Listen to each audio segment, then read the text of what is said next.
What's going on, everybody? Hello and welcome to another episode of The Watchman with me, your host, Jean-Luc Welch. Make some noise. Let's go. Clap it up. Get excited wherever you are. We are back with another action-packed show for you today with a whole bunch of reactions and action from what we had on last week, rather this weekend, with an incredible outing of absolute excitement with Ryan Garcia finally, not even retaining, gaining his first ever world championship, beating the likes of Mario Barrios, and now the king has finally got himself a throne to sit on. My goodness, can you believe it? And it's gotten a whole host of opportunities now laid in front of him for what we essentially for what the topics are going to be today. Not just reaction to the fight with Barrios and how he looked, but as well as what's coming next. Devin, Haney, Shakur Stevenson, shoot the rest of 147, and a whole host of potential fights coming up now through this division. Where does Ryan Garcia rank as a 147 pounder now that he's at this division? Is he better than he was before? What did he gain? What potential does he have to lose? All of this and so much more, man. And ultimately, which fight will he take first? Will it be the call-out fight with Shakur, or will it be Devin Haney? Is Devin Haney scared of one Ryan Garcia in a potential rematch opportunity? All of that and so much more are going to be discussed right here on the show. We thank you for tuning in. We thank you for listening. We appreciate you on the show. And if you haven't already, go ahead and subscribe to the channel. Hit the subscribe button. Come on and join the empire.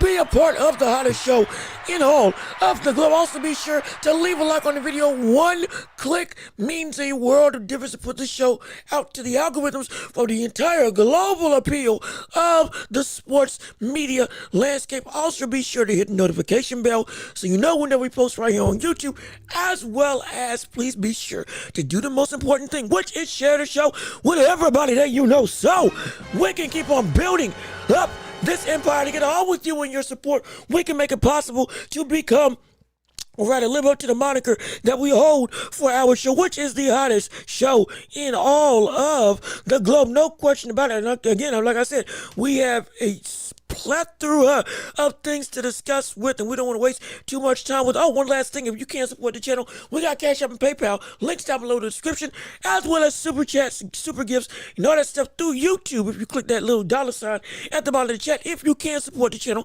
would mean the world to me, would help us out immensely to be able to go and make this show better for you, as well as to pay some bills on my end. And please, we want to hear your chats and comments. So put your chats in the comment section. We want to hear from you in your thoughts, your conversations, everything involving how you felt about what had the action over the weekend. Oh, no question about it. So with all that being said, we got boxing to cover, we got sports to done, we got a world of essentially fights to discuss, and we got you to entertain. So with all that being said, let's do what we do best. Let's get our stuff together, and it is time to step into the ring. Yes, sir. Come on. Let's get it started. Let's get it popping. Ring the bell. Round one of this show going underway in what is a very special outing of an endeavor. Hey, we covered it. We talked about it. We called the fight live stream, or we called the fight live over the weekend. We're going to talk about the aftermath today. My gosh, Ryan Garcia beats the likes of Mario Barrios in an absolute dog walking affair. Oh my goodness, it was insane. It was ridiculous, preposterous, but all around incredible. Gave us finally the performance that we've been waiting on Ryan Garcia to have for a number of years. Also, Aaron, I see you in the chat. What's going on with you? How you doing? Good to see you. Thank you so much for tuning in to the show with us on today. We're so happy that you tuned in with us. And already in chat, you say typo PED test, bro. Hey, look, and we're gonna get into the PED. Trust me, we're gonna get into the potential danger of what's drugs involved, what PEDs involved, all this stuff abounding. Now again, what we were hearing with the commentary yesterday, rather the post-fight commentary yesterday, when Shakur even asked this about this fight, vital testing was done for this fight, which has been confirmed, and up until this point, no test has come back bad, or rather positive, in the framework of Ryan Garcia and all the work to make sure ain't nothing in his system. This looks to be, and mind you, we waited a couple of days. It's Tuesday at this point in time. It looks to be that right now everything about this fight with Ryan Garcia and Barrios was in fact completely clean. It looks like, and again, that's great because we know the red flags were up from the jump.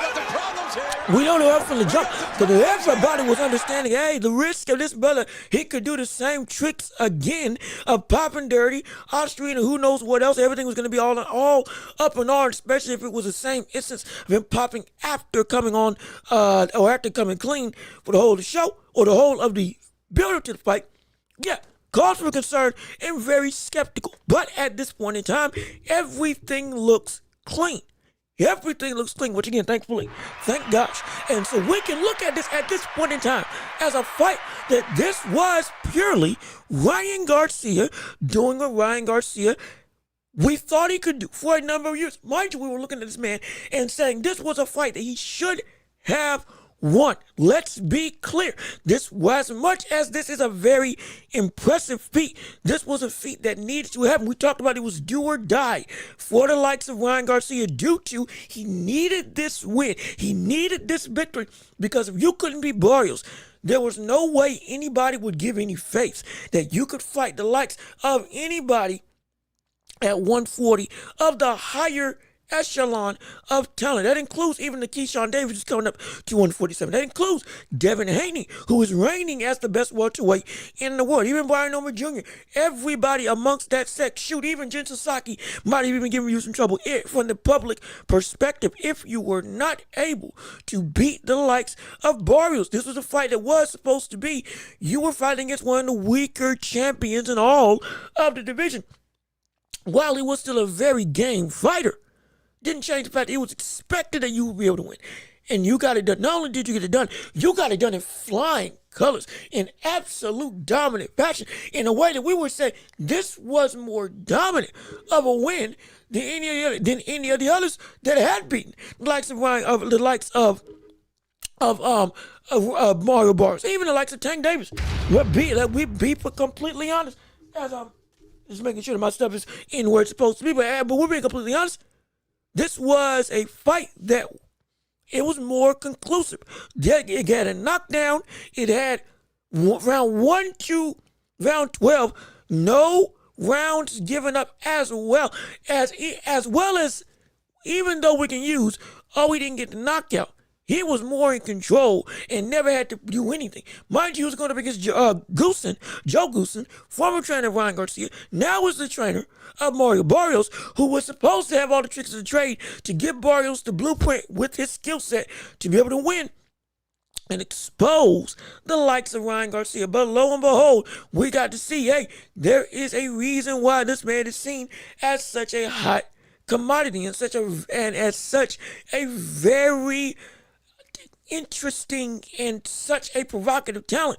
This man has the ability to be one of the head and shoulders top people out there, as well as this brother when he's on his game.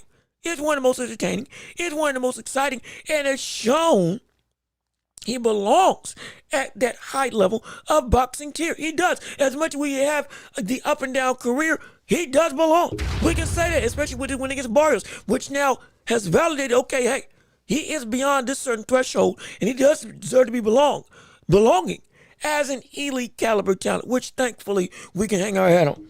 Finally. Oh my gosh. It took, Lord knows, if he didn't get this win, we were going to be on him like white on rice.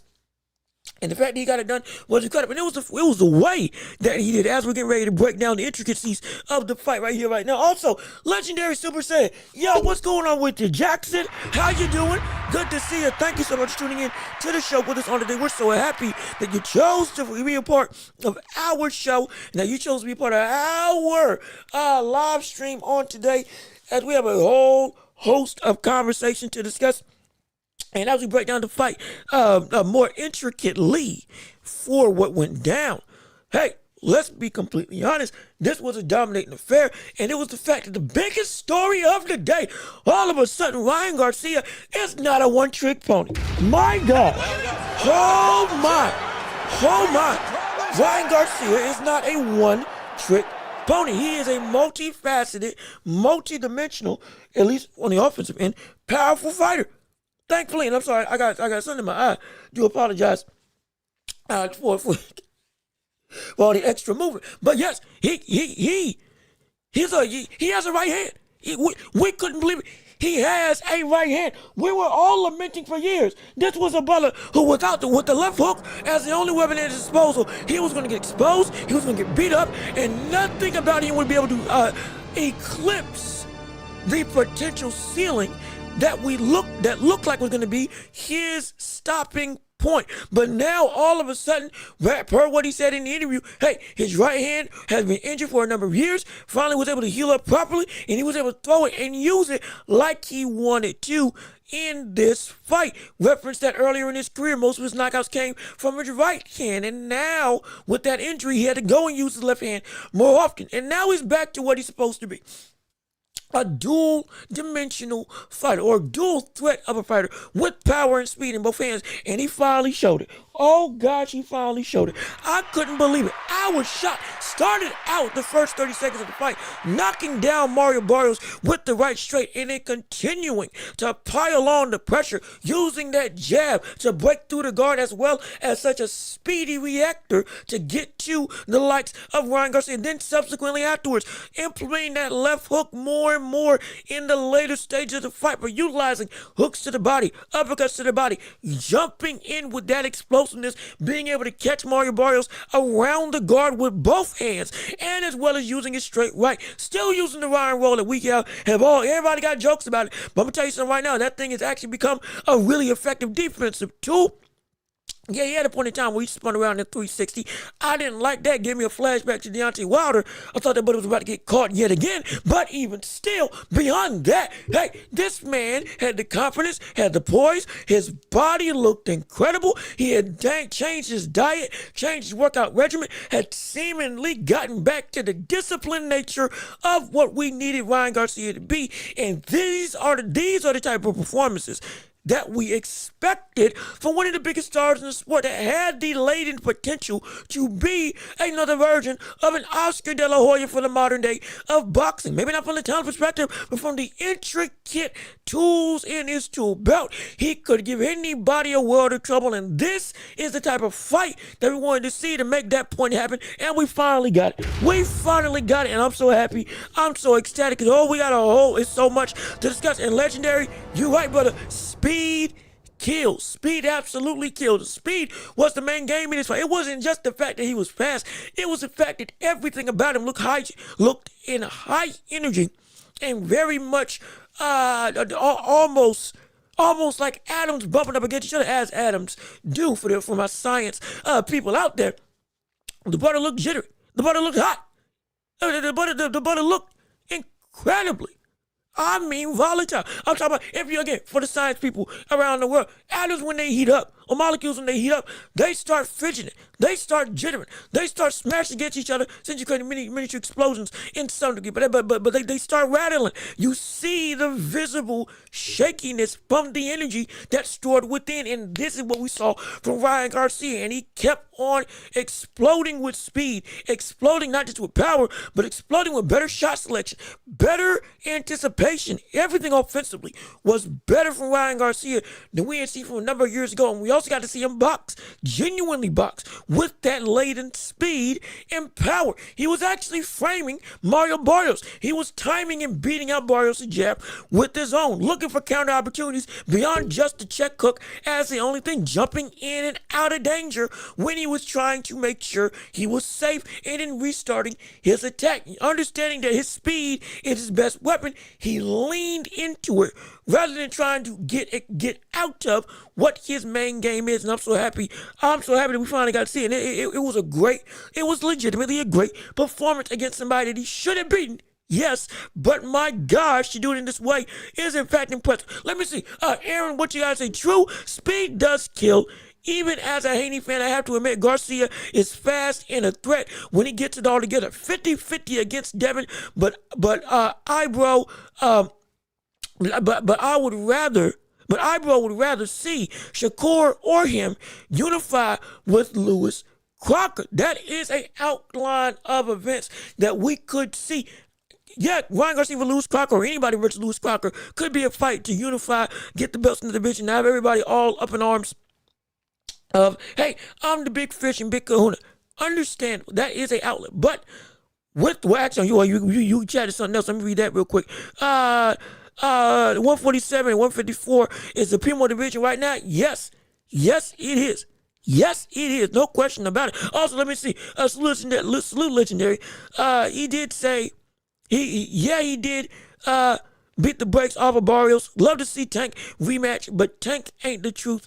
It never was. And when we look at the landscape of 147, even 140, 140, 147, and 154, kind of that middle of the road tier. What? No, we talked about it before. Ripple effects of what can happen. This fight has caused a lot of more fights with Ryan Garcia to be back in the public eye and back on the top shelf of wanted public appeal. Garcia versus Haney. Rematch with Garcia versus Tank. Garcia versus Shakur Stevenson. Shoot, Garcia at this point in time versus most anybody at 147. Garcia versus Brian Norman is a fight that people will be invested in. Garcia versus Lewis Crocker just to get a unification. Everybody want to see. All the big fights now involving Ryan Garcia are not just back on the table, but they are looked at as very much anticipatory, which I'm so excited for. Let me see. Seems like Ryan and his dad make a great team. Make a great team. No shade for me. I was happy to see his dad. So happy and proud. Can't hate on that. And we needed, honestly, Ryan Garcia needed this to be the case and have his dad be back in his corner. And when we talked about it, sometimes a father needs to get out of the life of their fighter in order for their fighter to thrive.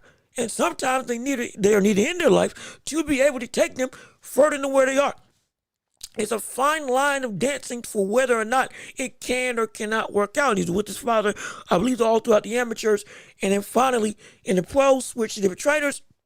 Back with his dad, like he was in the amateurs, and he's gotten back to a full-fledged level of confidence and control with his body and seemingly with his discipline. And because of that, it has him, turns to Ryan Garcia, at the best possible mental fortified state so that he can truly go through and be the best that he can be. It seems like it's a match that should have been done all throughout his entire career without changing in the pros to Joe Goosen, to Derek James, and all these other people. Seems like it.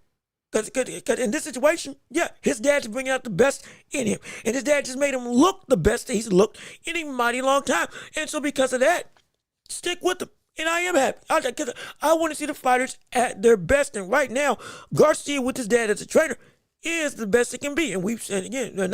We said it before, say it again. Dads can be the best thing for you and the worst thing for you. But my gosh, when they work out beautifully. Beautifully. And that's what we got to see with Ryan Garcia. A game plan that was ecstatic. A defense that was confident. An offense and a mental discipline that was indeed fortified and grounded in, I'm going to be the best that I know I can be without compromising anything about my game. And here's the thing about what we saw with that fight with Ryan Garcia and Barrios. We got to see Ryan Garcia lean further into the best aspects of his game. There was no more testing about what in fact he needs to add. There was no more trying to feel out, okay, can this work as a game plan? As we're seeing when he was fighting with Derek James or fighting with Goosen, trying to create the Ryan Rowe type of defense and doing all this stuff, somewhat experimenting to try to figure out, okay, what am I now as a fighter at this point in time in my career, though I'm incredibly young, and trying to add all these things to it. And this fight, he didn't add a bunch, except for using the right hand. He didn't add a bunch, but he honed in on what he's best at. Honed in on what the best attributes of him is. He's a speedy fighter. Use that speed. He's a reactionary fighter. Hone in on trusting your instincts. You got length. Use that length and beat out the jab of the opposition and use your explosiveness to be a threat in the ways that you know you can be. You don't need to reinvent the wheel. You just need to make the wheel smoother. He made the wheel smoother. He made the flow of his entire boxing acumen no longer as rigid, no longer as broken up. Everything seemed to be felt as not just I know what I'm doing, but I'm rolling. I'm moving forward. I'm able to be comfortable with the body, with the discipline, and with the tools that I've garnered. Everything in and outside the gym, everything in and outside the ring, at least from when it comes to putting it all together inside the ring, I know what I'm capable of. It was like a relief. It was like a breath of fresh air because we hadn't seen that type of Ryan Garcia in a very long time. Even against Oscar Duarte, there was still some rigidness from the standpoint of trying to figure some stuff out, though he was still trying to be aggressive. This was a holistic Ryan Garcia from the standpoint of the Ryan that we know, the Ryan that we knew, finally not just came back, but looks like he's here to stay. And I'm so happy about that. I'm so happy about it. Thank gosh, man. Thank gosh. Thank gosh. Because now here's a threat. Beating Barrios ain't just a fluke. That was a barometer and that was a message to the entirety of the division. And more so, it was a message to two people, Shakur and Devin Haney. That what y'all think I am as a fighter, it's not just all sunshine and roses that you can just walk through and do whatever you want. And I'm telling you, this fight is a fight that was meant to put not just a big fight with Shakur on the docks like he called out, but it also was meant to give Devin Haney some work. Hey man, all that talk, all that suing, all that stuff that you did, that wasn't just because of those drugs. It might have been because it was actually real. And the question everybody's asking now is, hey, where are we going to see that fight? Then we called out Shakur, and again, we're going to talk about the mega fights that are happening with Shakur and Ryan Garcia or Devin Haney. Which one will happen first? We're going to have that discussion, but it's going to lead off with, essentially, if we're going to start with the fight with Devin Haney as a potential next step opportunity, as we're switching gears. Well, is he going to run for the challenge?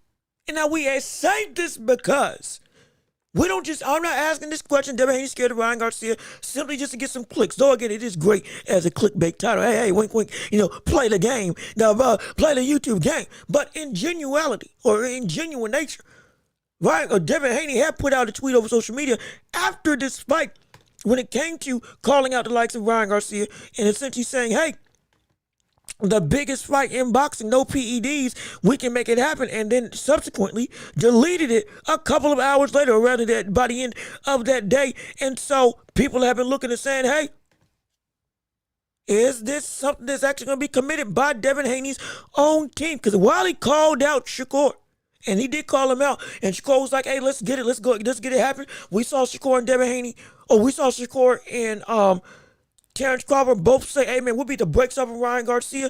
You can't hit where you can't touch. And I promise you, all that stuff with Barrios, how he was standing in front of him, how he was willing to get hit, how he wasn't moving or trying to get out the way or do anything different. He couldn't do anything differently. That's not me. Absolutely, that's not you. And no doubt he'll want the smoke because he's been calling out Ryan Garcia on the other end of the spectrum.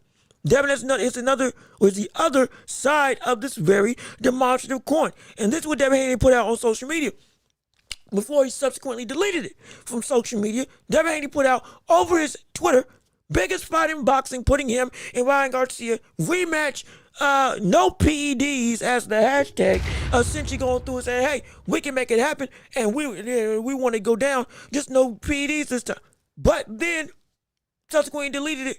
And everybody was saying, oh my goodness, is he scared? Is he vulnerable? Does he really want that smoke? Did this show that fight with Ryan Garcia wasn't in fact a drug-related beating, but it might have been in fact that he indeed just got beat straight up. Now, I say that also because there was a recent interview, I believe it was a recent interview with Bill Haney in regards to him talking about the fight, talking about not even asking, essentially answering questions about how that fight would go. Would they want to have that rematch again? And if I can find it, I believe I can pull it up for you to be able to discuss. If I can't, well, perfectly fine. I'll try to summarize the best I can. I believe he had said, further implementing the sentiment, hey, as long as it's clean, we'll make it happen. And we'll show the world that, yeah, hey, it wasn't a fluke, yeah, this, that, all that, and the third. But still can't trust the brother. Still can't trust whether or not he was actually really real. Will he do it under body testing with us like we want? He was saying, going back to, he wants from the day the fights, he doesn't want 360 testing. He wants from the day the fight gets signed up until the actual walking in the ring. That's when he wants testing to start, but every single day, every hour on the hour, at that point in time. But again, we'll see how it goes, whether or not it goes through. But with Devin Haney, looking at this outcome, looking at this landscape, with Ryan, I'm going to say this, there's some concern. There's some concern. And it's different for Shakur than it is for Devin Haney, because Shakur looks at this and says, yeah, I can handle it. However, for Devin Haney, this is very scary of a fight, because Shakur brought up something as he was talking about the fight on commentary, or rather when he asked about it at ringside, as the fight was going on, and even after the fight was going on. Shakur said, and I quote, "This fight looks a lot like the fight with Devin Haney." It's Shakur's own words. That's Shakur's own words. This fight looks a lot like the fight with Devin Haney. This fight looks a whole lot similar to what we saw against Devin Haney over a year ago. And that made me think, hey, he might be right. Not only is he might be right, he is right. Not just with the body language and the approach that Ryan Garcia was taking on Mario Barrios, but everything in terms of some of these similar offensive tactics, offensive confidence, and the complete one-sided domination that we only saw from Devin Haney. He did the same thing against Barrios. While we are not saying that Devin Haney and Barrios are on the same landscape, absolutely. Public opinion was, especially after the PEDs dropped, was that, hey, you wouldn't look like this and you can't fight like this unless you were on something. However, this time, with everything at this point in time looking to be clean, he wasn't on anything that's fight. And he looked, even by Shakur's own standards, the exact same way as he did against Devin Haney. Which has me thinking maybe, yeah. And I said this, I think, over a year ago, in regards to the potential of that fight with Devin Haney and Ryan Garcia. Maybe it wasn't just that it was Osterine that made him look the way he looked. Maybe against Devin Haney, that's just what he can do when he's locked in, genuine. And yes, he did pop dirty. I'm not making any excuses for that. I'm saying now, this is looking eerily similar. You can argue better because of the fact that not only was it a more dominant performance, yes, against a worse fighter, but it was the fact that unlike with Devin Haney, Ryan Garcia didn't gas out this time. Ryan Garcia wasn't winded or tired or taking breaks or rounds off. Mind you, the only rounds that Devin Haney won in that fight were the rounds that Ryan Garcia took off because he was trying to regain his energy. Then whatever he went through and came back, everything worked out fine. In terms of he was able to take the round again, get a knockdown again, beat Devin Haney from pillar to post in that fight, getting his win back. This fight, he was having a high-octane level of output up until round 12 when he decided, okay, yeah, I'm going to box the rest of the way and just end this fight with ease. For the standpoint of just get through, do what I need to do. I've dominated all 11 rounds. A 12-0 sweep with no breaks involved, almost relatively. Sustained stamina, sustained power, sustained speed, sustained reaction time, no heavy breathing. Everything, mind you, in that fight with Ryan Garcia also came in overweight. Everything from a performance standpoint was indeed what we wanted to see, if not better than what we saw in that fight with Devin Haney. If we did see that fight again, if this performance was him clean, is it wrong to say that Devin Haney may be in some trouble in a rematch? Is it wrong? Is it wrong? I'm asking you, the public, is it wrong? Yes, Devin Haney still should be considered the best welterweight in the world. I'm not fighting it. Yes, Devin Haney absolutely should be seen as the man to beat at 147. There's no question in my mind that Devin Haney should be looked at as the big dog on campus when it comes to that division. But will the ghost of the past come back and haunt him with somebody that this time, if he is indeed clean, everything's right, there's no issue that's going to take place. And if this same Ryan Garcia showed up against the fight with Devin Haney, would this be a problem for Devin Haney now? Because we can say Devin Haney got better. We can say Devin Haney looks a whole lot better than he did in that fight, not just with Ryan Garcia, but then subsequently the fight afterwards with Jose Ramirez. And Brian Norman Jr. of that three was the best fight that he had. Had the power that we thought he didn't have, still had the speed, still was boxing greatly for the first half of the fight, but the second he got touched, again, second half, he went and just clinched and held, and they all something we said we don't want to see him do. But against Ryan Garcia, when he tried to do that same thing, stuff didn't work. See, I'm not bringing this stuff up just because I'm trying to draw parallels. I'm bringing this stuff up because people are going to start looking at that fight and start to take stuff and say, hey, comparatively to what that was 2 years ago versus what we see now, could Devin Haney be able to be better than what he was in that night up against this Ryan Garcia at this point? While we're also asking vice versa, Ryan, could you do this against Devin Haney fully clean? If the answer is yes to the Ryan Garcia side, there's going to be some trouble. There might be some real trouble. I'm dead serious. Because this Ryan Garcia looks so sharp. He looks so much more in tune with his willingness to say, hey, yeah, I'm going to be fully confident in throwing what I know how to throw. The discipline that we've been talking about for a number of years has now stuck. Training with David Benavidez, training with his dad, honing in on, like I said earlier, what he knows he can do. It's making him look like a beast. A beast that we thought was going to be just a plateau that would never actually fully encapsulate what his abilities could be. Now this looks like, yeah, this is the man who has, while you can say technically doesn't have the best technique amongst the rest of the world when it comes to all the elite boxers around his area. He's got enough ability that he can give any of them not just trouble, but potentially beat them. Even like Shakur Stevens. Though, again, I'm picking Shakur to be able to still beat Devin, to be able to beat not just Devin Haney, but Ryan Garcia. But this brother is an X factor. That's what Ryan Garcia is. When everything is right for Ryan Garcia, he is an X factor for any division that he's in. Because no matter how much you can say somebody is better on a boxing level than him technically, more skills and all, speed kills, as well as somebody with speed and power, who can also, even though it might not look as clean cut, can box in his own right pretty much. And every time he comes out, when he does want to box, actually surprises people. All of a sudden, that man becomes a volatile fixture that he can go and change plans for anybody in this division. Any of them. He truly can. Because I'll be completely honest, when I was picking that fight with Devin Haney versus Ryan Garcia, though I said that Ryan Garcia would be able to win strictly off of the physical nature, I also understood one thing was clear. Hey, brother, this man could get boxed out to Kingdom Come.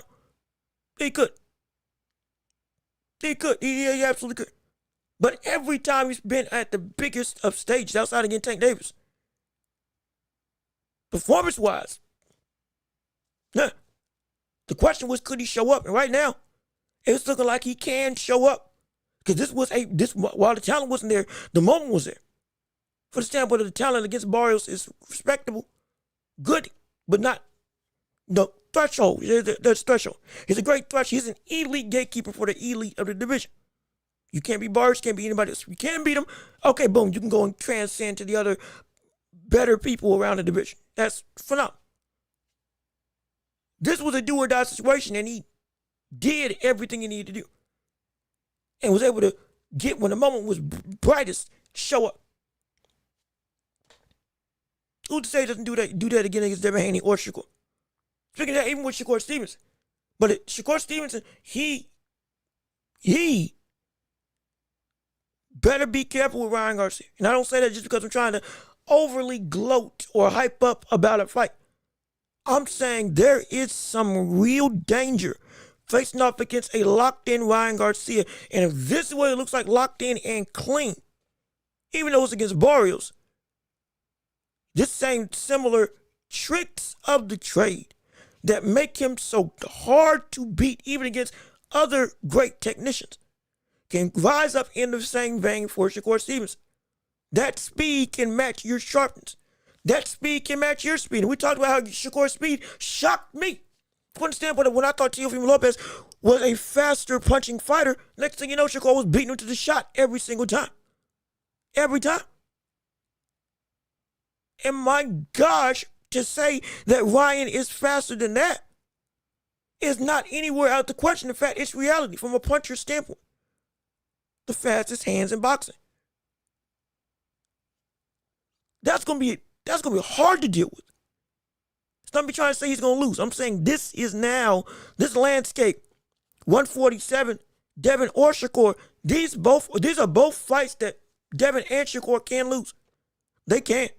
You better take Ryan Garcia seriously. Don't you look at this fight with either of them and say like, oh, he's going to fold yet again in a bright moment. Don't look at it like that.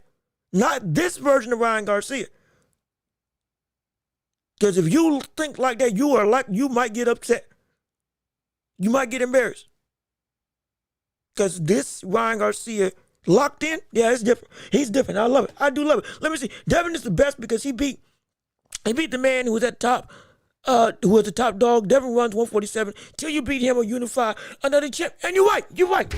Again, you are not hearing me go against Devin Haney in saying that he is somebody who doesn't deserve to be seen as the cream of the crop. Absolutely. And though I have Shakur pound for pound when it comes to moving up through the divisions, hey, right now Devin Haney, anything above 140 is his domain to rule. And I was saying that for Devin Haney, I don't think anybody beats him unless he gets to 154. At 147 anyway. Ryan Garcia, with his performance, put a wrench in that system.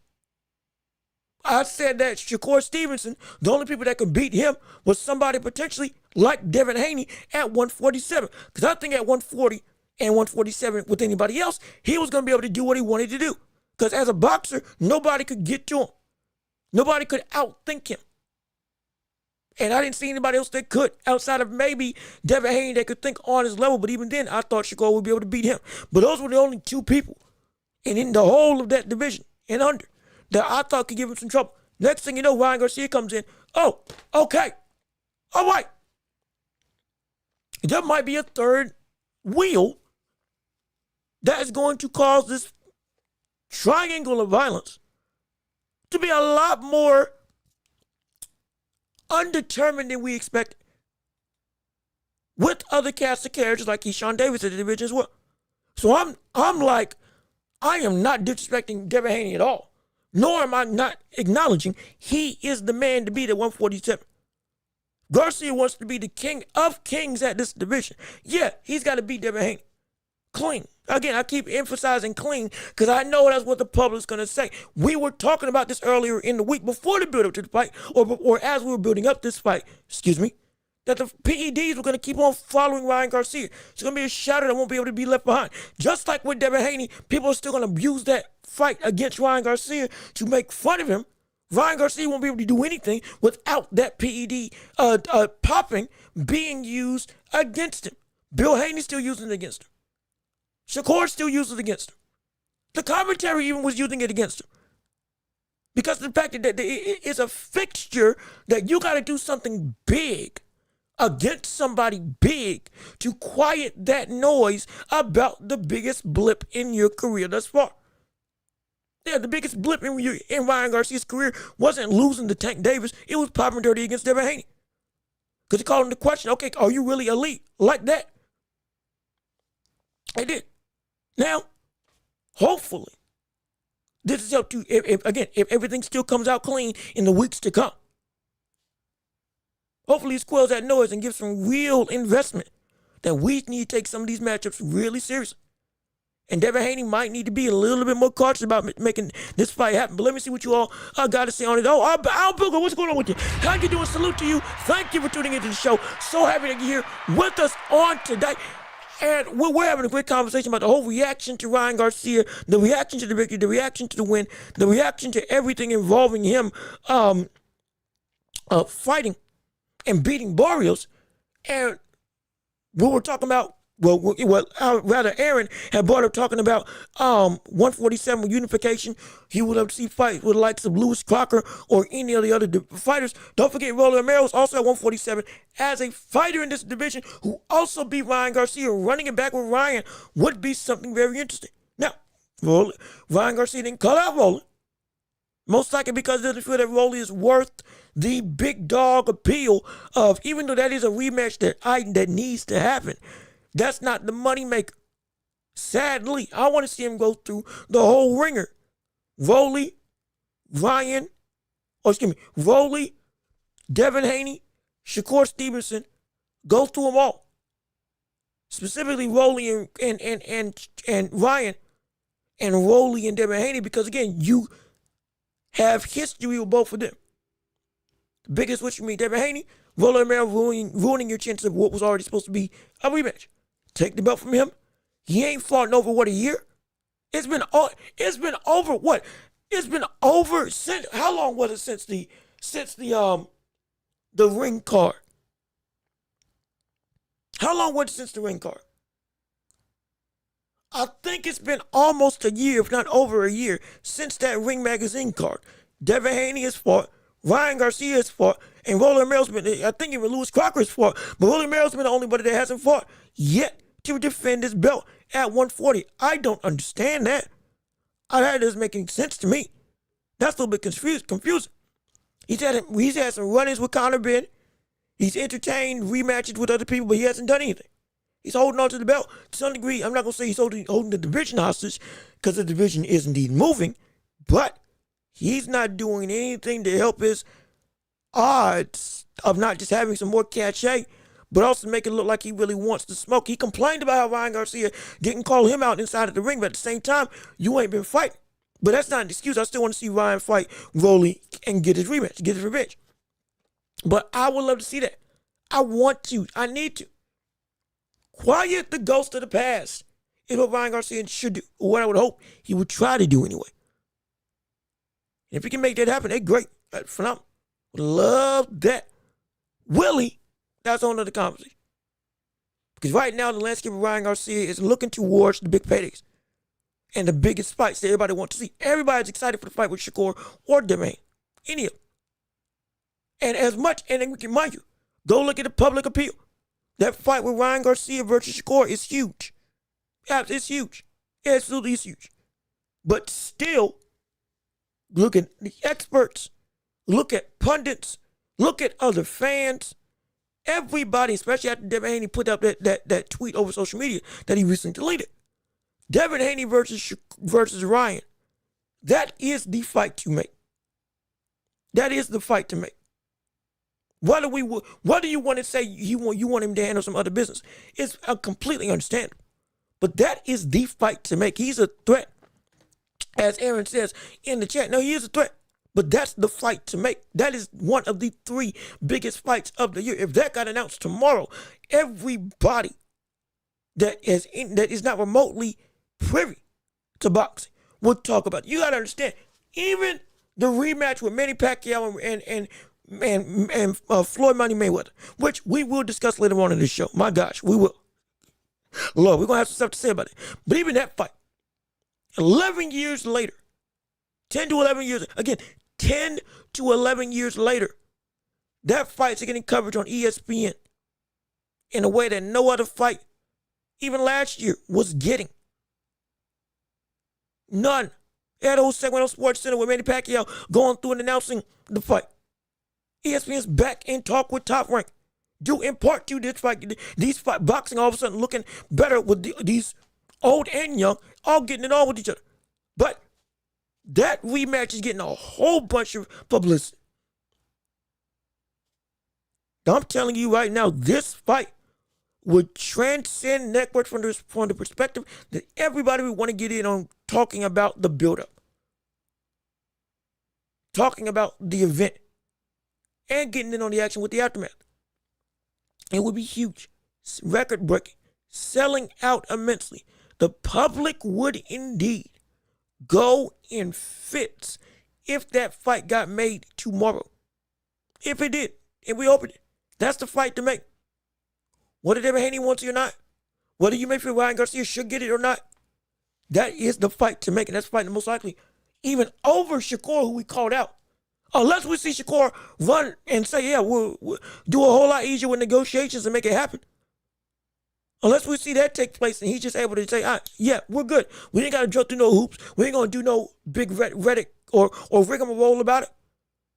Test under Vada, make it happen. Keep to your word. We'll make the fight and we'll get it go through. Unless that happens, the pushing center most likely is going to be Devin versus Ryan.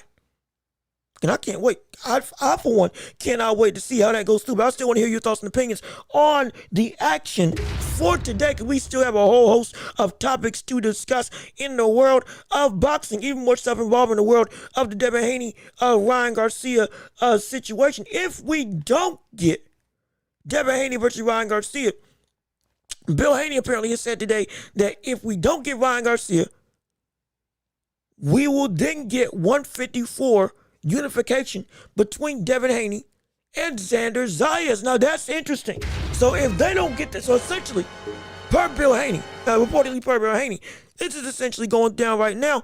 Bill has essentially said if Ryan Garcia can't make the fight with Devin, we're going up and fighting Zayas at 154. So we're moving up yet again, early on. Now again, it goes back to you see the title card, is somebody scared of Ryan Garcia? Is Haney scared of Ryan Garcia? Why would this even be entertained when you have one of the biggest cash cows and biggest events of the year, which again, people are on your side for, that you got cheated because of the fact that again, Ryan popped dirty. And people are like, yeah, he's a cheater. This is your chance to prove, yeah, off of PEDs, you ain't do nothing or you can't do anything. Why are you entertaining this type of rhetoric? Yes, even though you always going to have a second or third plan in case stuff goes awry, you don't want to even give that as a notion if this is the fight that you really want. At least in my perspective. And so right now, if Devin Haney doesn't fight Ryan Garcia, Bill Haney has said he's moving up to 154 to fight Zayas. Now, that brings up a whole other can of worms, because if you fight Zayas, all of a sudden now, guess what the next topic of conversation is? If we don't get Virgil Ortiz versus Boots, well, if you become champion at 154, go fight Devin Haney, go fight Boots Ennis, and give him a shot at your title, since you are one of the big four up there. And we can argue Zayas could be seen as one of the more of Boots, and well, actually, of Fundora, of Zayas, of who's it? In fact, let me make sure I got the other champions at 154 correctly before I go and continue that statement, because I want to make sure I have it correct in reference to the rankings of the world champions from the perspective of talent. Let's make sure I got this correct right here. I know Virgil Ortiz is not a champion. Boots Ennis is not a champion. Fundora is a champion. Who's it? Fundora's a champion. Zayas is a champion. He just took the belt and he became unified. Josh Kelly, that's what I was thinking of. Josh Kelly, Fundora, and Xander Zayas are currently right now the three champions in boxing, with, again, Virgil Ortiz being the interim champion for the WBO. Is it WBO? No, WBC, excuse me. Which means he's not full-blown champ. He is next in line for a title shot. That's essentially how interim works. But regardless of which, those are names you're going to have to fight against.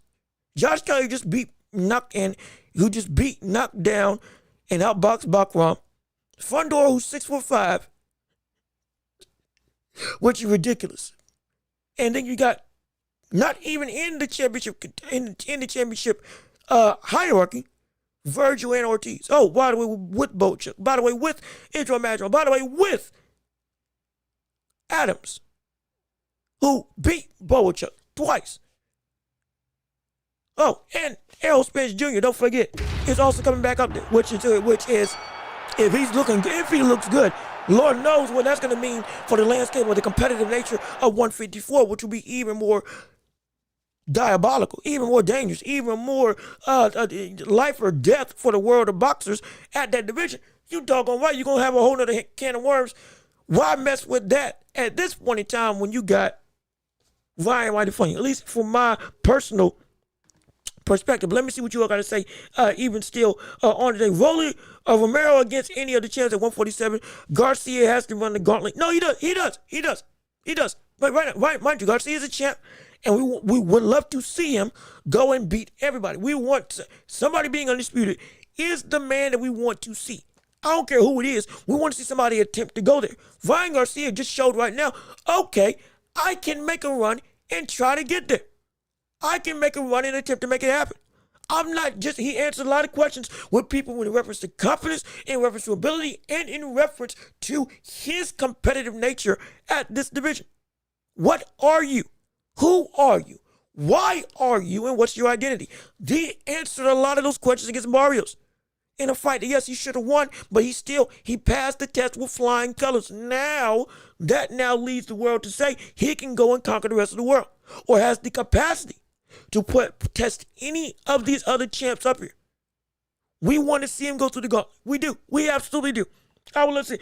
Devin should fight Crocker and get this interesting. He should. He can.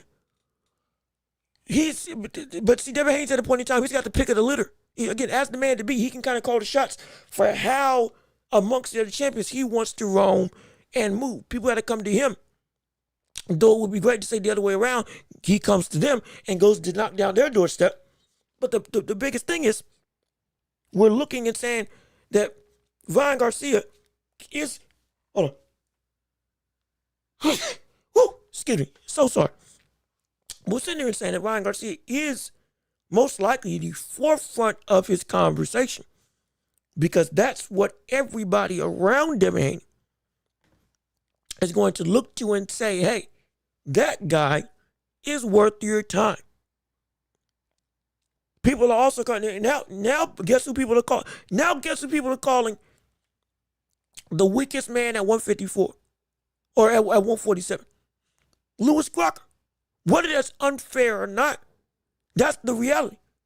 Now Crocker's at that totem pole of he's seen as anybody can beat Crocker. That's not a fight that we want to see in a high stakes opportunity.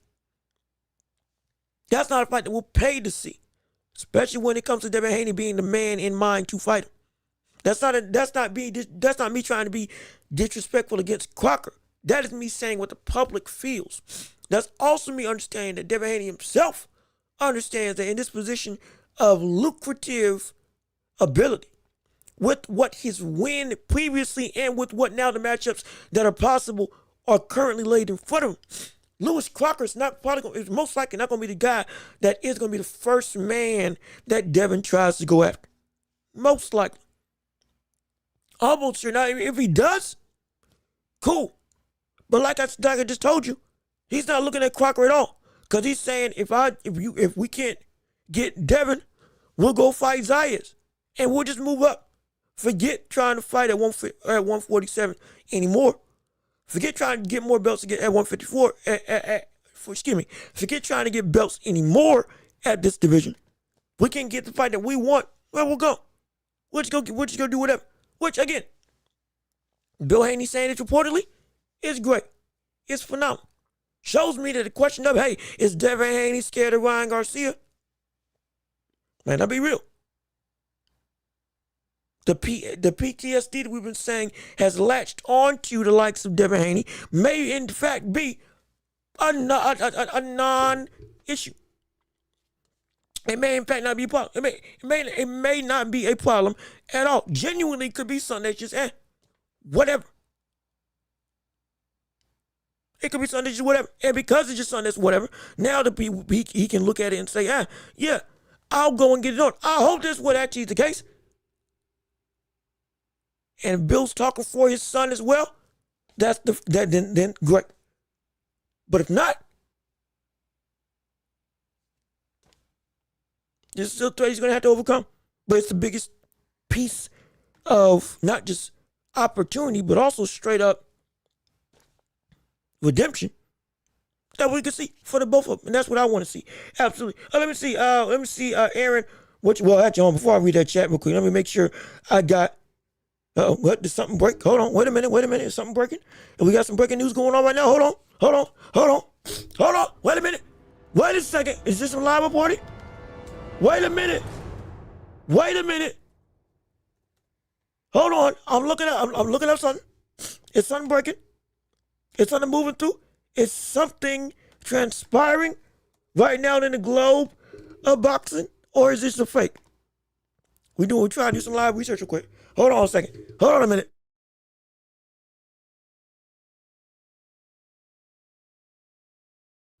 Okay, never mind. Nope. False alarm. False alarm, y'all. I'm sorry. False alarm. Hey, no, I thought something was going down.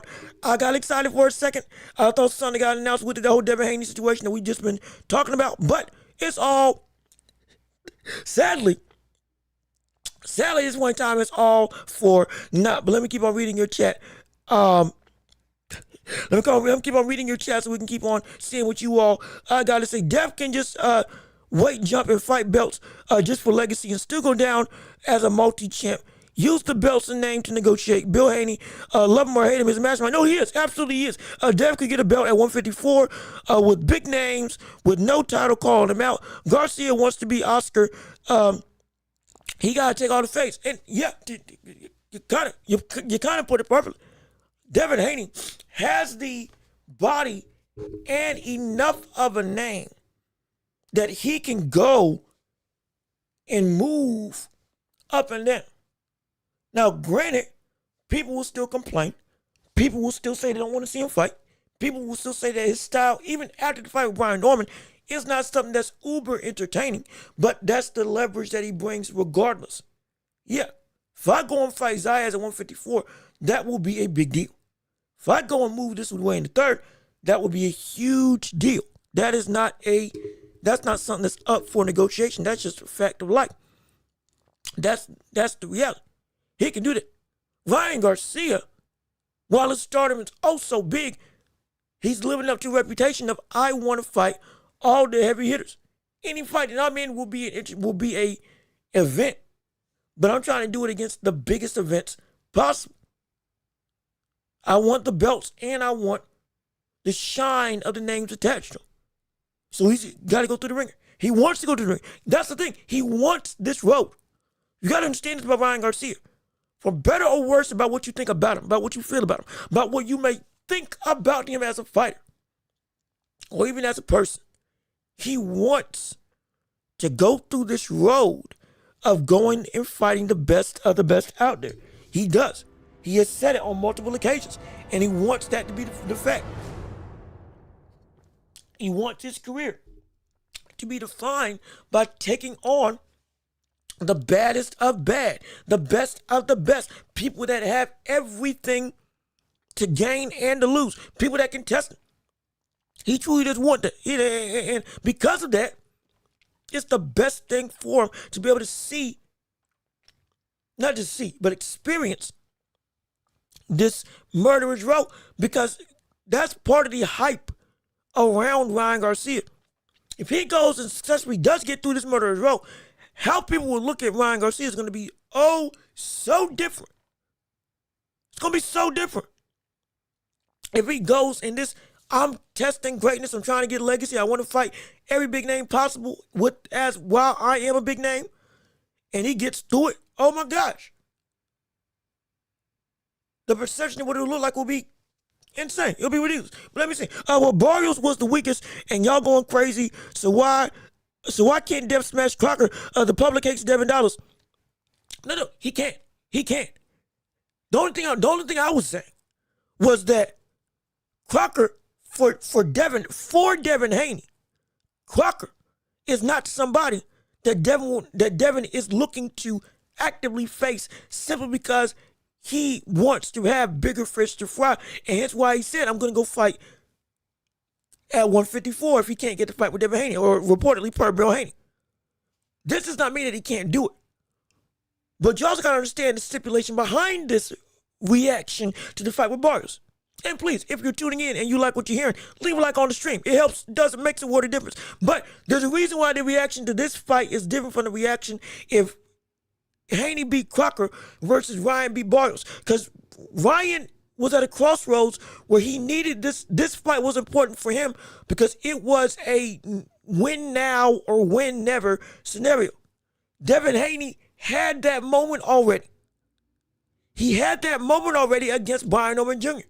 The very same reaction or similar reaction to this fight that we had with Ryan Garcia versus Barrios, exactly what we were experiencing. We were watching Devin Haney fight Brian Norman Jr.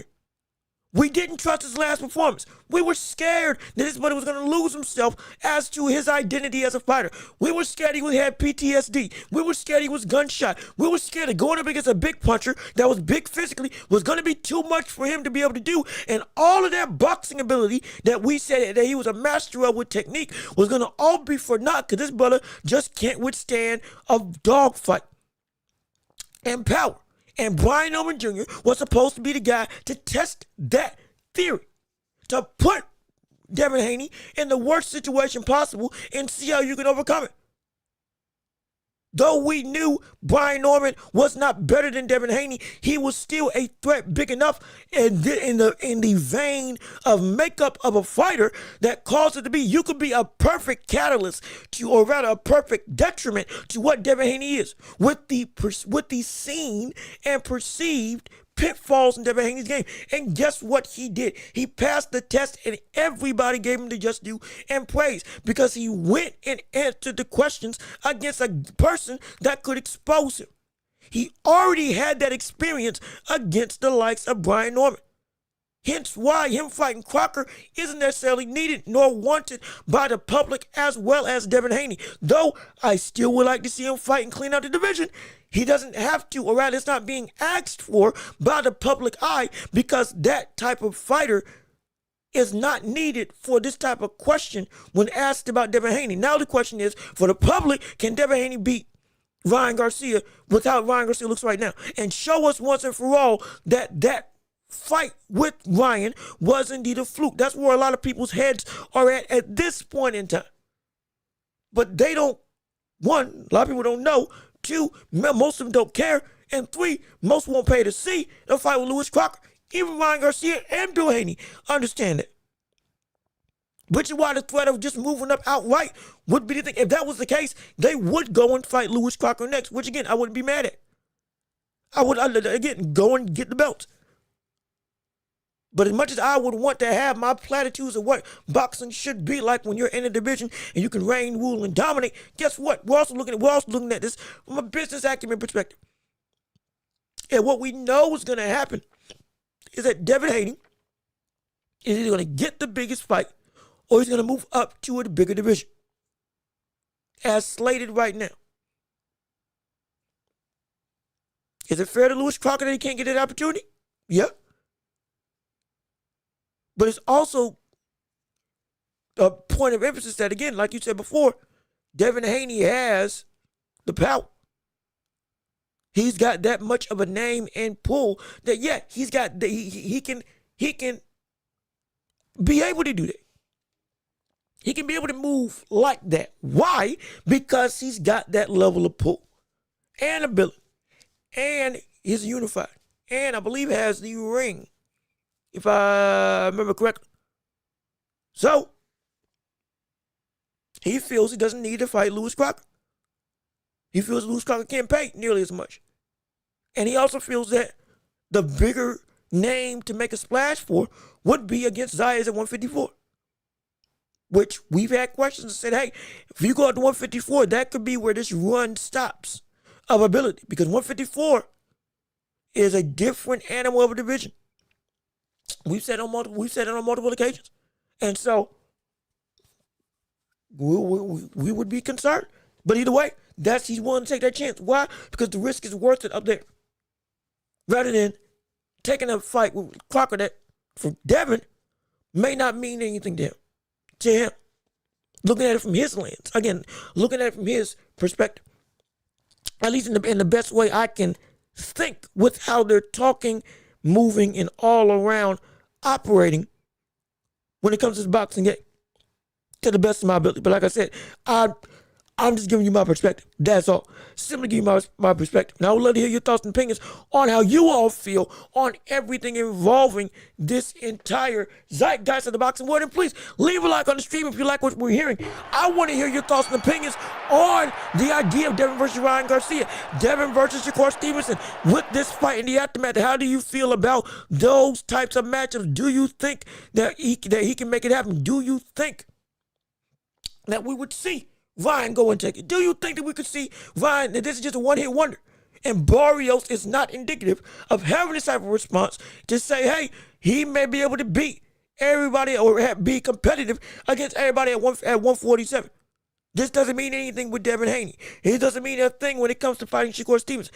Is that how you feel? I want to hear from you and have your thoughts and opinions be seen and heard right here on this show. So keep on liking the stream and keep on sharing the show and keep on putting your chats in the comment section so we can hear from you as to everything involving the world of boxing and beyond. And even more so than that, while you're getting your thoughts and questions together for more stuff, for more topics and discussion, we now have more news involving another fight that's got announced and got made. As much as we can lament or rather discuss Shakur and Ryan or Devin Haney versus Shakur Stevenson, we now got a whole plethora of old timers coming back to the ring once again, as we now have Manny Pacquiao versus Floyd Mayweather actually going down in a fight that I never thought I would see again. But let alone, we're back where we started and everything is a full circle. And ladies and gentlemen, it's actually happening. It's happening. I can't believe it. I can't believe it. To the shock and awe of the boxing world, Manny Pacquiao and Floyd Mayweather are running it back after 10 plus years of absence in the ring with each other. They would go and fight each other yet again in the Sphere in Las Vegas, Nevada for who knows how much money that's going to be. But either way, with Floyd Mayweather, this is what we were talking about. Floyd was making his return to the ring. Floyd was coming back to boxing, and we were going to see who could he fight against, who was it going to be. Would he fight against maybe Shakur Stevenson? Would he fight against Devin Haney? Could he be looking to get another title at 140? But lo and behold, with Mayweather, or with Pacquiao coming back with Barrios and looking to say he wanted to be active for real, now we know that this professional fight is going to be against the other oldest man in boxing right now in Manny Pacquiao at 147. Won't be for a title fight, but it will be for bragging rights and a bigger risk than we may realize, no question about it. So we're gonna be able to talk about that right here on this show. In fact, let me put the let me actually put this Floyd versus. Yeah, we're gonna here we go. Here we go. Yeah, here we go. Just trying to make sure we got our stuff together. There we go. Yeah, Floyd versus Pac-Man 2. What's going down? I want to hear your thoughts. I would love to hear your thoughts and opinions and talking points on it all. And we're going to discuss, and trust me, I got some huge thoughts involving this fight. No question about it. But let me see what you all have to say. Like Keith Merchant, what's going on with you? How you doing?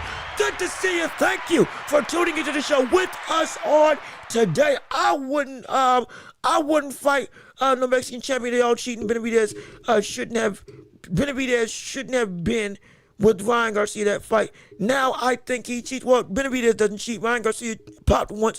It seemingly hasn't popped dirty this whole time, and most Mexicans don't cheat as well. So we don't play that blanket type of game here on this channel, because we understand Mexican warriors and every ethnic race and sect of people are incredible as fighters. Absolutely no question about that. Hence why they have made some of those memorable fights in boxing history. And so I'm going to tell you this right now. I'm excited to see that fight, whether it's Devin Haney versus Ryan, Devin versus Shakur, any Mexican versus anybody. Like we got, Emmanuel Navarrete fighting up against Nunes this weekend, I believe, in an all-Mexican clash. I can't wait to see that fight. You doggone right about that. And I'm telling you something right now, it's gonna be straight to see. It's gonna be great to see. I can't wait to see it. But we ain't gonna push no hate or potential negative conspiracies. Because again, conspiracies not unproven stuff just because a couple of people may be bad apples does not make the whole bunch, especially in any communities. Horrible. Trust me about that. That's the bold-faced truth. I'm promise you that right now. We ain't playing that type of game. We love to talk about boxing in the sports landscape as a whole. But when it comes to this fight, Floyd versus Pacquiao, again, we're kind of switching gears, trying to make sure we can cover everything on this show. This is a fight that, just like I said with Mike Tyson and Floyd, which, mind you,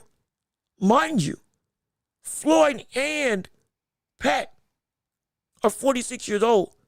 Floyd's going to be fighting Mike Tyson, who's going to be potentially 60, 59 at the moment by the time that fight happens. Before this fight with Manny Pacquiao, Pacquiao's fighting somebody that's a little bit, that's more game and active, though it's both in the exhibition. But even still, like, I'm gonna be completely honest, we gotta ask the same question we asked about Floyd Mayweather, or the same question we asked about Pacquiao when he was coming back against Barrios. We gotta ask about Mayweather coming back against Pacquiao. Hey, brother, what are you like now at 49 years old? What are you like now at this age where you, and one of your best attributes, which is speed at the professional level, simply due to age, has dwindled significantly. We've seen it even in your exhibitions. It can be a problem. It is a problem. What are you going to be like? We got to ask that, as well as a couple other big questions involving this. Hate to say it, but it's going to be a mega fight because it's on Netflix. And the world's going to be watching. For free, or rather not for free, but for, without having to pay $100.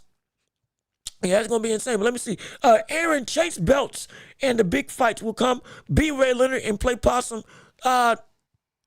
Make it cook. Yeah, and from the standpoint, as again, we're talking about with the champions at 147 and the other champions around the boxing landscape. Yeah, no, being a champion, the best way to get in the money is, yes, to go and fight the big fights possible. And somebody brought this up. I can't remember who, but in reference to Ryan Garcia, somebody brought this up. Somebody brought this point up that was really, really good when it came to Ryan Garcia.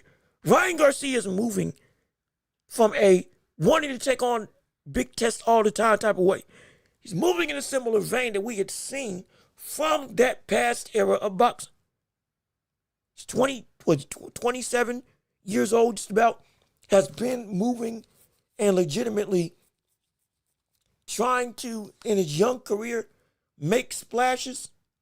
He was the first one of all the four kings to get the fights with each other. He was the first to actually make it happen, going up against Tank Davis when Tank did not want to and was not fighting anybody of high quality on a name perspective, going up before I guess he beat Pedraza and Leo Santa Cruz, absolutely. But subsequently after that, he wasn't fighting anybody. Everybody was getting not just invested in people that we felt was on his level up until Ryan Garcia came along. And all of a sudden, oh my gosh, broke pay-per-view records.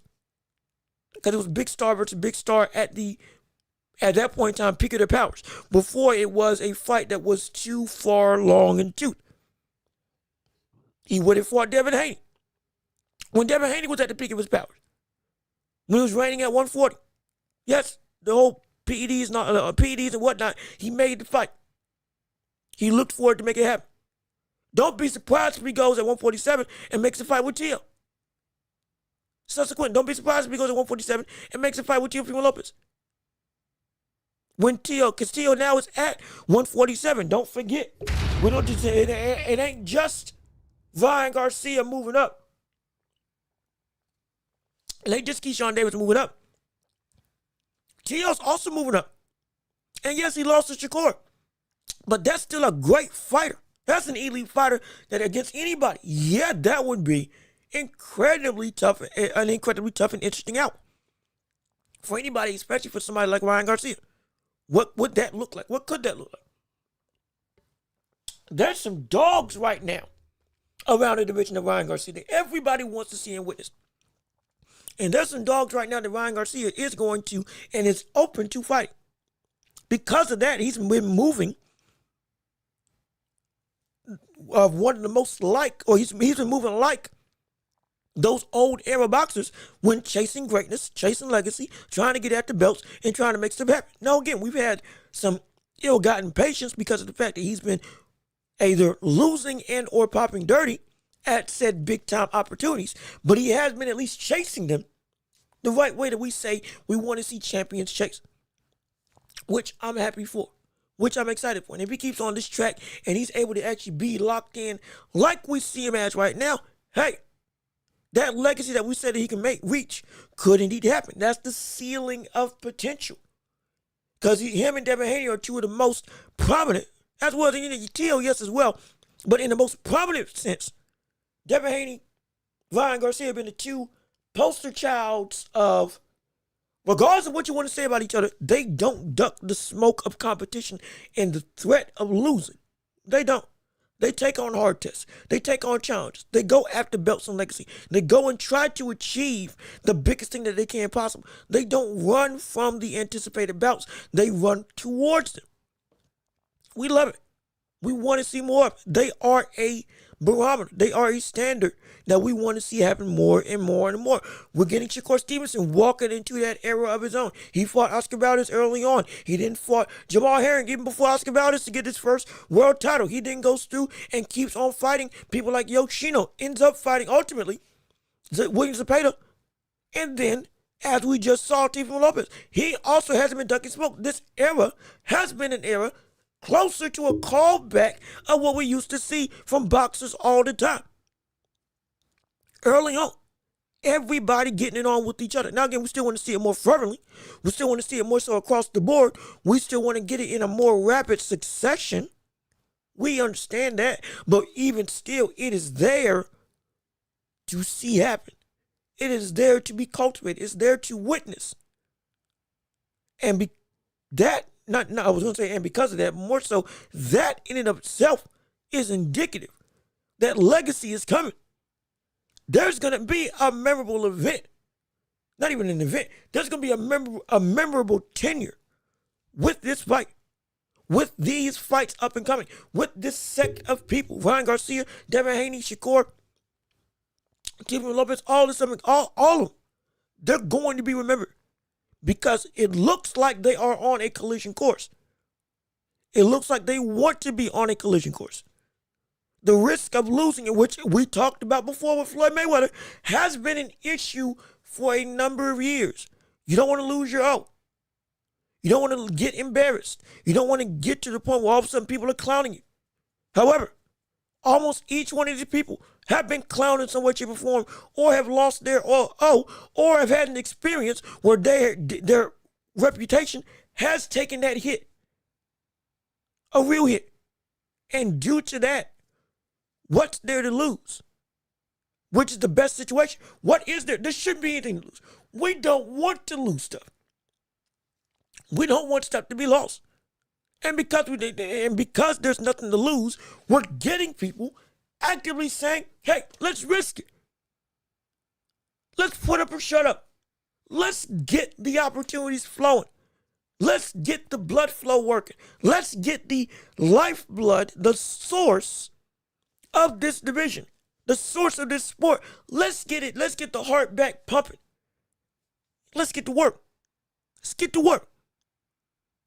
And it's a beautiful thing. No matter who you feel is going to win or lose, it's a beautiful thing to see that happen. Thankfully, we are living in an era where it is indeed a renaissance. From 2023 to 2026, it has been a renaissance of boxing. It has been a renaissance of competitive fervor. Undisputed championships, unifications, mega fight after mega fight, consistency of cards where it is legitimately 50-50. We don't know who's going to win more likely than not in a lot of these big time matchups. Even the fight with Ryan Garcia and Barrios, guess what? There were 40% of people on this show that were picking Barrios. There were people making arguments, myself included. Barrios could indeed get this done. Because at the point in time they're getting matched up, we didn't know what's what. Which is great. It's good. We want that. We don't want foregone conclusions. Even this fight, Floyd versus Pacquiao, which again, we did need to delve into just a little bit. But even this fight is something that is unpredictable. Why? Because Floyd is 49 years old, over 6 years out in the ring, as well as in his exhibition fights. We have seen him look like a lackluster shell of himself, very much so. And Pacquiao, even in his exhibitions up until his fight against Barrios, has been moving in a more deliberate boxing sense. Fighting bigger competitive people, fighting younger active people, as well as ultimately getting back to professional ranks and fighting against an active world champion in Mario Barrios. You want to call him weak? Perfectly fine. Guess what? He was still a champion, an active champion that at 49 years old or at 46 years old, Pacquiao shouldn't have had a shot against. We were scared for his health, well-being. Scared, the buddy had been a politician, had been a president, had been an ambassador. And we did not think that he was going to be able to come through and fight, let alone get out unscathed. We thought he was going to get knocked out. We thought it was going to be another one Manuel Marquez situation, let alone nothing relevant to competitive. I was picking Manny Pacquiao strictly off of just the vibes of I would love to see him win. I would love to see Pac-Man Mania run wild one more time. And now we see, okay, he does belong at that level in boxing. He is a championship caliber level. We don't know if we can say that about Floyd.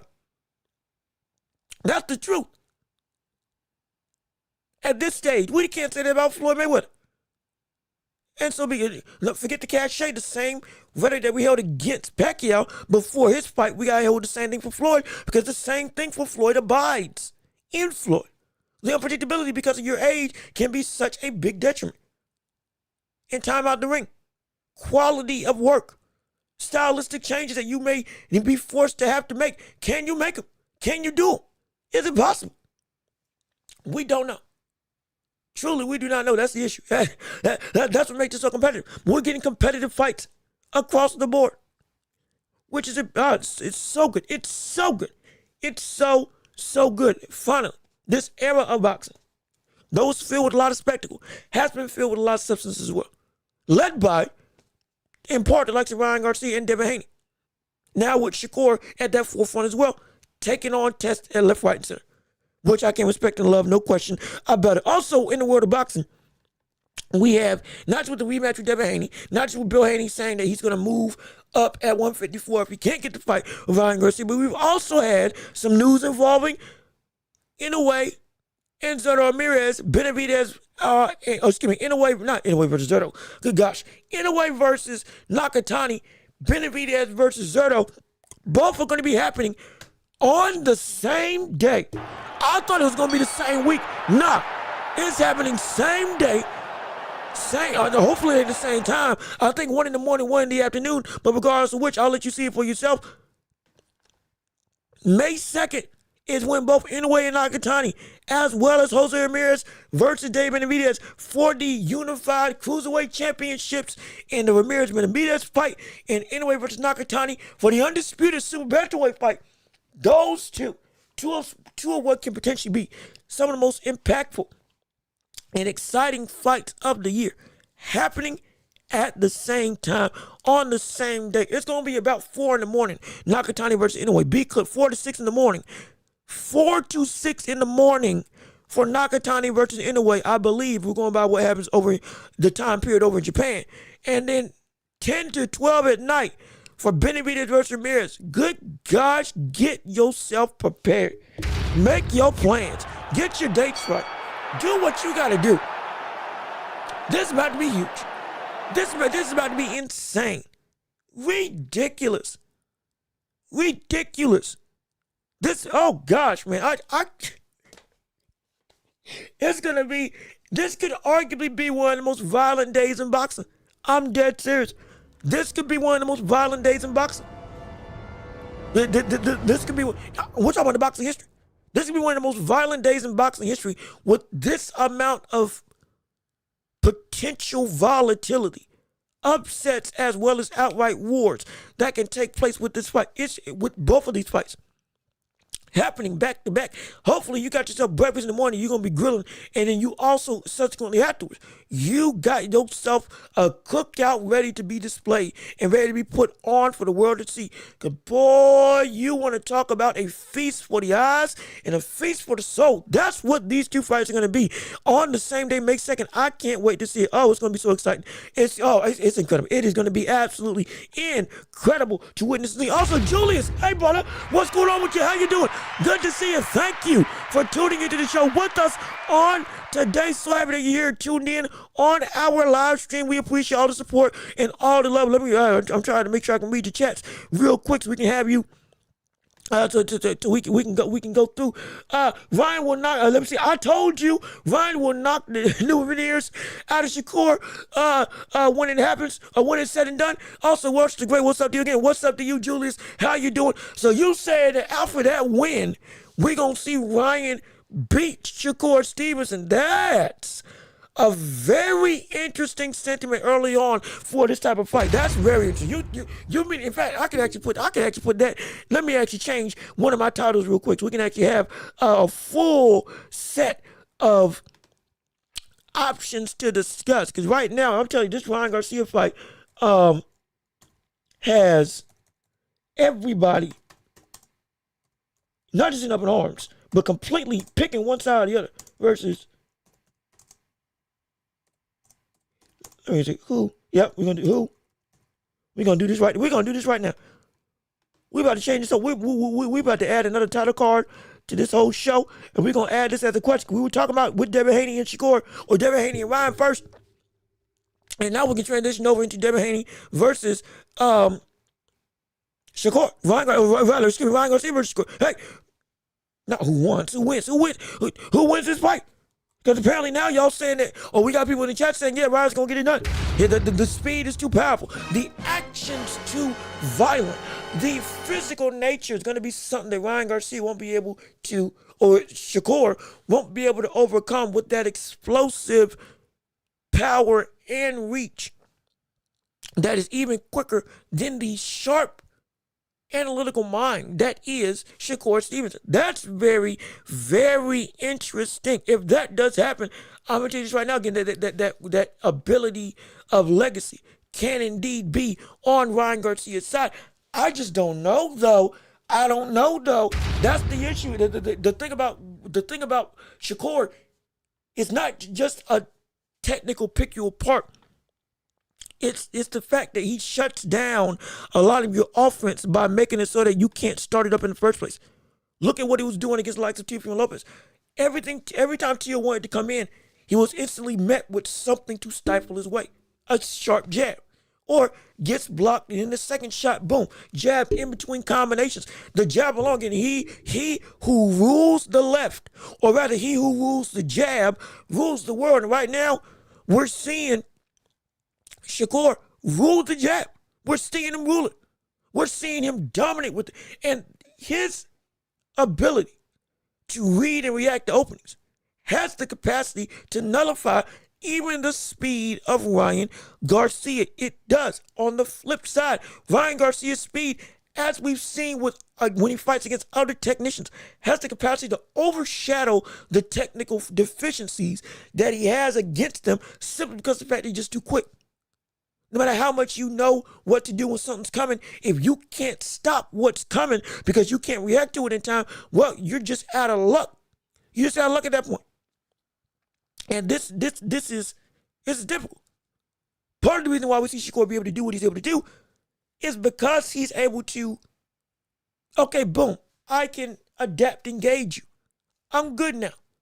After the first, 4 rounds with Shakur, he was like, okay, yeah, I can deal with this. I can deal with this. Same combination. Speed ain't nothing that I ain't seen before. Angles and stuff, he still is I'm able to parry it or block it away. I've been able to catch him with jabs this entire time, and I can up my power and still be safe. Hey, this is a walk in the park. And that was a very hard to beat type of TO. But the barometers, the standards of abilities, a little bit different in this fight. You're going to be fighting somebody that's bigger than Shakur Stevenson. You're going to be fighting somebody that might be longer than Shakur Stevenson. And he's going to be fighting somebody in Shakur or in Ryan who is going to be faster than Shakur. With raw reaction speed alone, has the capacity to still beat out the perfect perception that we see Shakur have. As a possibility. I'm not saying it's confirmed. I'm saying it's a possibility. That's where stuff can get stingy. But let me see what you guys say, Julius. Tio was stiff. He looked like an 80-year-old swinger in the ring. He had no power shots at all against Shakur, even if he was throwing power shots. Shakur was able to block. And mind you, Shakur was able to block a lot of those shots, as well as this also falls on the coaching of Tio's dad. He was a bum of a coach. He didn't tell him what to do to help figure out this Rubik's Cube. It takes two in that ring. As much as we applaud fighters to be able to be as adaptable as Stephen Lopez, or excuse me, to be as adaptable as Terrence Crawford, you're smarter to make your own game plan, or like Floyd Mayweather. A coach is still vital, and he couldn't make anything. He didn't try to do anything. He was terrible. He was horrible. He was terrible in that. And for T.O., a lot of stuff, his game plan was flurry of shots, start out quick, go downstairs to the body with the left straight, or with straight shots. Then he kept getting blocked. Starting the combination down low, going back upstairs, didn't work. Now, eventually, he finally found an anecdote to get through in round 8. Best round of the fight. But even after that, Shakur adapted and then said, we're shutting that down. And nothing else is working. And so, he just didn't have an answer. He just got beat straight up. He just got beat straight up. There was nothing he could do. And Tio was trained by Canelo, or for that fight. Also, I think more so he trained with Canelo. I don't know if he was trained by Canelo, because his dad was still the primary dude telling him and making the game plan of what to do. I'll say that. That's why, just like what I talked about with Benavidez, training with Ryan Garcia. Ultimately, it was his dad that was working with him full time.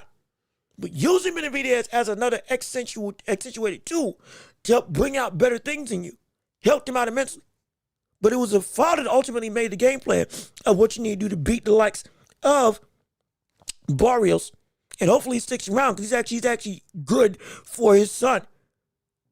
He even told him, hey, use the right hand, do this, that, and the third. Then afterwards, in the later stages of the round, all right, now start using your left. Now start opening up with the full arsenal and start then really taking it to him.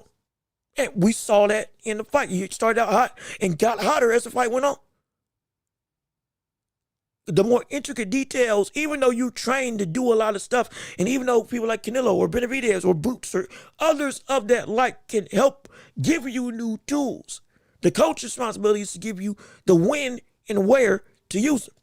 How you need to use them in this specific instance against this specific fighter. The best thing is for the fighter to be able to see that in themselves, but that's what a coach is for, to tell you things that you may not see. Even Gary Russell. Even Gary Antoine Russell, trained by his brother, which I just found out was Gary Russell Jr., going through and telling him, hey, brother, you can beat Hiroka, but my gosh, you are not doing the right to slap him upside the head. And we know Gary Russell can fight. But we saw what happened in that middle stretch when Hiroka started getting in. It was Russell giving him the tools, or rather, it was Russell telling him how to use the tools that he had. Though we knew in training, he garnered a bunch of tools from a bunch of different other sparring partners or trainers or straight up fighters in the ring, because you build off of each other inside that ring. Everybody is supposed to help everybody in that gym. You take and give away things. It's a constant transaction when you're training, or at least primarily that's what you would like it to be. But it's the coach that helps to give you go, stop, when to do what. You got a car, but you don't know how to handle it in the way for this track, but your coach does. Listen to him. And now these tools you know how to use in the proper context for this proper type of road. That's what his dad did. And so his dad with Ryan Garcia now going up against Shakur. Hey, seems like this is going to be a coach that if they ever did get in the ring, he may be able to give him the right tools at the right time to be able to use to stop the momentum of Shakur. Get through that impenetrable defense. Harness that speed in a way that hasn't been done before, because you're going to need something special going up against Shakur Stevenson if you get that fight happen. If. That's an if. Remember, he called him out. We've been saying it's Devin Haney or Ryan Garcia, or it's Devin Haney or Shakur. One of the two who Ryan's going to fight. He called out Shakur Stevenson, but Devin Haney put out a thing on social media saying that me versus Ryan is the biggest fight to make. We don't know where things are going to fall. We'll find out probably in the coming months. But either way, that's what we're weighing in terms of the options. So we got to talk about everything. We don't know who's going to fight you, which I'm excited for. Let me see. Willie Scott, what's going on with you? How you doing? Good to see you. Thank you for tuning into the show with us all today. Let me see what you got to say. It was Shakur's trainer, Wally Moses, that told him to only use the jab until Tio figured out how to get past, and it worked out. It worked out flawlessly. It worked out flawlessly. Like I said, sometimes you only need one weapon. The coach is a guide. The coach is a guy that helps you set the blueprint and keep the blueprint what the blueprint's supposed to be up until you need to change it. Shakur didn't need to change the blueprint. Use the jab, keep him at distance, counter him whenever you can, punch in between his shots as well as be able to use your sharpness of darting eyes from the standpoint of seeing everything and your almost second nature defensive capacity just to control him and do whatever you want. In fact, you can even go through and up the power on that jab as the fight goes on if you can't figure it out by the time round 6 comes around. That's what happened. He just kept on keeping him, pop, jabbing him, double jab, standing in front of him. You can't hit me. Boom, counting you again. Maybe a 2-punch combination, jab, hook, straight to the body, then going back with the jab, pop, pop. Like he didn't need to do anything else. Because, yeah, Tio couldn't get around it. So, yeah, it was the right game plan. Let me see. Moody, what's going on with you? How you doing? Thank you for tuning in to the show. So happy that you're here with us on today. Let me see what you got to say as we're going through our show. As we're talking through, Ryan got a fight like Tommy Hearns.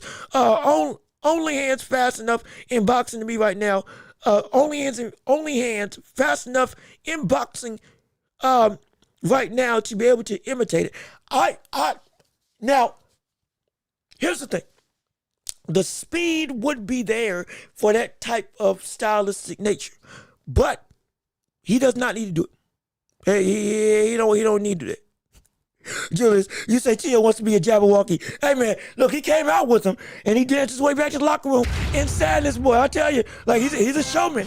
He's a showman. I'll give him that. I will give him that. I'll give him that. And like I said, I do want to see Tio come back, and I want to see him be able to still win and thrive, because it's fun when he's in the ring. He just needs to do it without his dad. Because at this point in time, at this level, he needs somebody that can be able to properly know when and where to use what tools. Because right now, at this stage, Tio's dad, he's took him as far as he could. It's not bad. It's impressive. It's beautiful. But it needs a time for a change. But regardless of which, it's still funny with Julius. That's still hilarious. But going back to Moody's point, he doesn't need to do that. The reason why? He's not defensively responsible enough. Though he showed he can box pretty decently well against Barrios in the midst of that whole destruction. He's not good enough like that he can use Tommy Hearns' style of the hitman. Flicker jabs, right hands as a chopping tree. He can't do it. It's not going to be beneficial for him because of the fact that what that style entails is a level of defensive posture and poise as well as thinking and fluidity. Again, it's fluidity as well that I don't think would help Ryan Garcia. For me, I don't. Also, the fact that I'll say this though, he got better at some of the defensive issues instead of simply leaning back every time trying to avoid opposition. He would go into that Ryan roll where he'll be rolling over, or he would, instead of just backing up with his chin in the air, back up with his hands out. Somewhat what we saw with George Foreman way back in the day when he would use his hands as essentially tree trunks, the mummy style, to go in to parry or stifle or put something in the way of the shots that were coming his way. And he was able to actually see them a whole lot easier rather than just leaning back like this, trying to stop whatever's coming. That was a whole lot better. Thank gosh. That's good. That's great. He did that so much more this fight, which I love. But to fight in a Tommy Hearns style needs a level of fluidity that I don't think Ryan Garcia has to be able to make it so slicing and dicing. There was a in the way that it cuts through like butter, and in the way that he could disguise a lot of shots with stuff and pivot out, use angles, use that jab going backwards and forwards. Tommy Hearns and that Hitman style, it's a different breed of. We've seen others use it, but it's a hard thing to use. Larry Holmes would also use it in his own right in some degree. Though, again, he modeled his game a lot more after Muhammad Ali, understandable. But using that type of flicker jab, that type of stance, that type of style, that scythe of a left hand, it's not as easy just to garner as it would be with everybody. And plus, it worked with Tommy Hearns because he was 6'2". Was he 6'1", 6'2"? Just about 78-inch reach. That fits the bill with his frame a lot better than it does with Ryan Garcia. Not saying Ryan is small, but it could take away some of the advantages of you being able just to go from here to here unexpectedly rather than having to I'm working with my arms out already and boom, as a shorter fighter. Sometimes, especially with the way Ryan Garcia fully commits to stuff, it might not be the best thing. At least in my perspective. But again, that's just my opinion. Just my opinion. But let me keep on saying, Willie Scott, Teal came out, jab walkies and walked into his jabs all night. Yes, he did. Garcia has undereducated feet and poor defensive habits and will lose 10-2 to Shakur. That's not a bad sentiment to have. You doggone right, it's going to be an issue. If he can't, the offense of Ryan is the reason why this fight is so enticing. It's not the defense of Ryan Garcia. It's the offense. It's the straight up. It is the lightning speed and the lightning force behind Ryan Garcia that caused that fight with Shakur to be enticing because we don't know how can Shakur stop that. How can Ryan Garcia said himself, I want to fight you when I go and start ripping downstairs to the body, throwing my hooks at your head, throwing my speed at you, you can't do anything about it. And you ain't going to be able to block that. That is what makes the fight so enticing because of that prospect. What can Shakur's talent do against that level of raw speed? With power to boot, with the brother who can indeed actually box. Ain't to your level. But it's to the point that, hey, look, if he did what he did to Devin Haney, while we can say that you're a better fighter than Devin Haney, you could fall into some of those same pitfalls, some of those same problems, some of that same reality of, oh my gosh, this ain't just an easy walk in the park. That could happen again in the eyes of the public, which is why it's such an enticing situation. That's what I'll be able to see. But let me see. So that's why defensively, don't hold that as that's why he is going to lose. He's going to lose ultimately. He's going to lose if his offense can't hold the day. Defense, we know what's going to happen. Offense, if you can't counteract that by landing stuff that gets you rounds, landing stuff that makes you a legit fearful threat for Shakur, it ain't going to matter about defense because you ain't got it in that regard in the first place. Your offense has to carry everything. Can it? And can Shakur's defense stop it? Because if not, this ain't like Tio, we was also good defensively and good offensively. It's a one-sided affair for Ryan Garcia with no disrespect. That don't win, yeah, of course he's going to get beat up. But if it does, well, now it turns into very much competitive fervor, to say the least. Let me see. Julius Richardson, Hitchens versus Shakur. Richardson, Hitchens versus Shakur Stevenson equals Hitchens. Well, I think that's God. No. If Hitchens fought Shakur, he ain't winning that fight. He getting walked. He is getting walked. Richardson, again, my opinion, Richards is getting walked by Shakur if he fights him. I'm dead serious. I promise you. That's a fight. Richard Hitchens, he ain't ready for that. Hey, we got some problems here. He's not ready for that. We got some problems. Richardson Hitchens. Richardson Hitchens, as a fighter, is not ready for the world of Shakur Stevenson. He's not ready for that at all. Styles make fights. You're absolutely right. Styles do make fights. That stylistic matchup and just straight up talent matchup. He ain't ready for that. He is not ready for that. Is he ready for Keyshawn Davis? That's a whole other question. I don't even know about that. Because most likely, especially after the weight cut and situation that happened with him having to pull out, you would have to probably fight against Keyshawn Davis. Be clear. He would probably have to fight against Keyshawn Davis because of the whole weight situation that happened, which made him pull out of the fight with Oscar Duarte. So he's going to have to fight Richard. He's going to have to most likely fight, if he does move up, Keyshawn Davis. They've been drawing at each other for years. And guess what I think? Hitchens is going to get knocked out if he fights against Keyshawn. So I know he's going to get dog walked by the likes of Shakur. That Hitchens has not showed me he's on that level yet. And he's a good fighter. But I'm not going to use Kambosos as the biggest reason as to why, with what I've seen previously from Hitchens, before Kambosos, and even with Kambosos, that's going to move the needle on those types of fighters. He ain't ready for that. I'm assured he is not ready for that. But let me see. He already demolished Shakur in the amateurs, the madness. This ain't the amateurs. Mike Tyson got beat by somebody in the amateurs, and he couldn't get past him. He went to the pros. He knocked him out in 6 rounds, I believe. And it wasn't even close. It wasn't even close.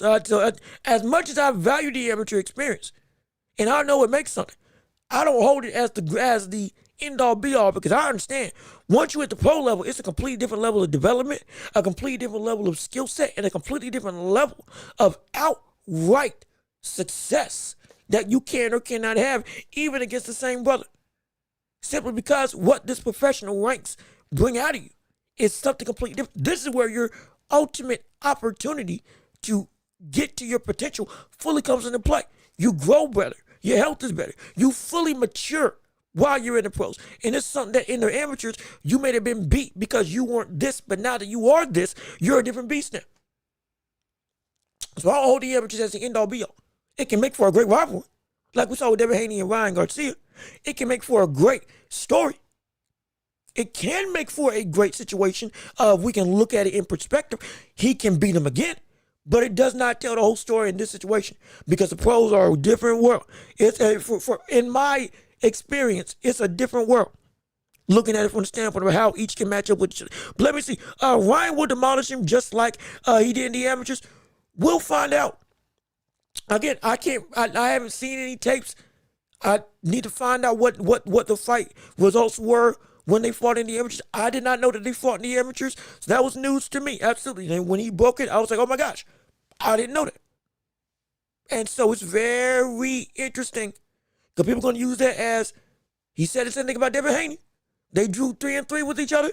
He said, I did what I did in the amateurs to you. I'll do it again in the pros. We could see it happen. Maybe. I'm saying that. I am saying maybe. But I can't hold that in the same regard because of what we've seen in the pros at this point in time.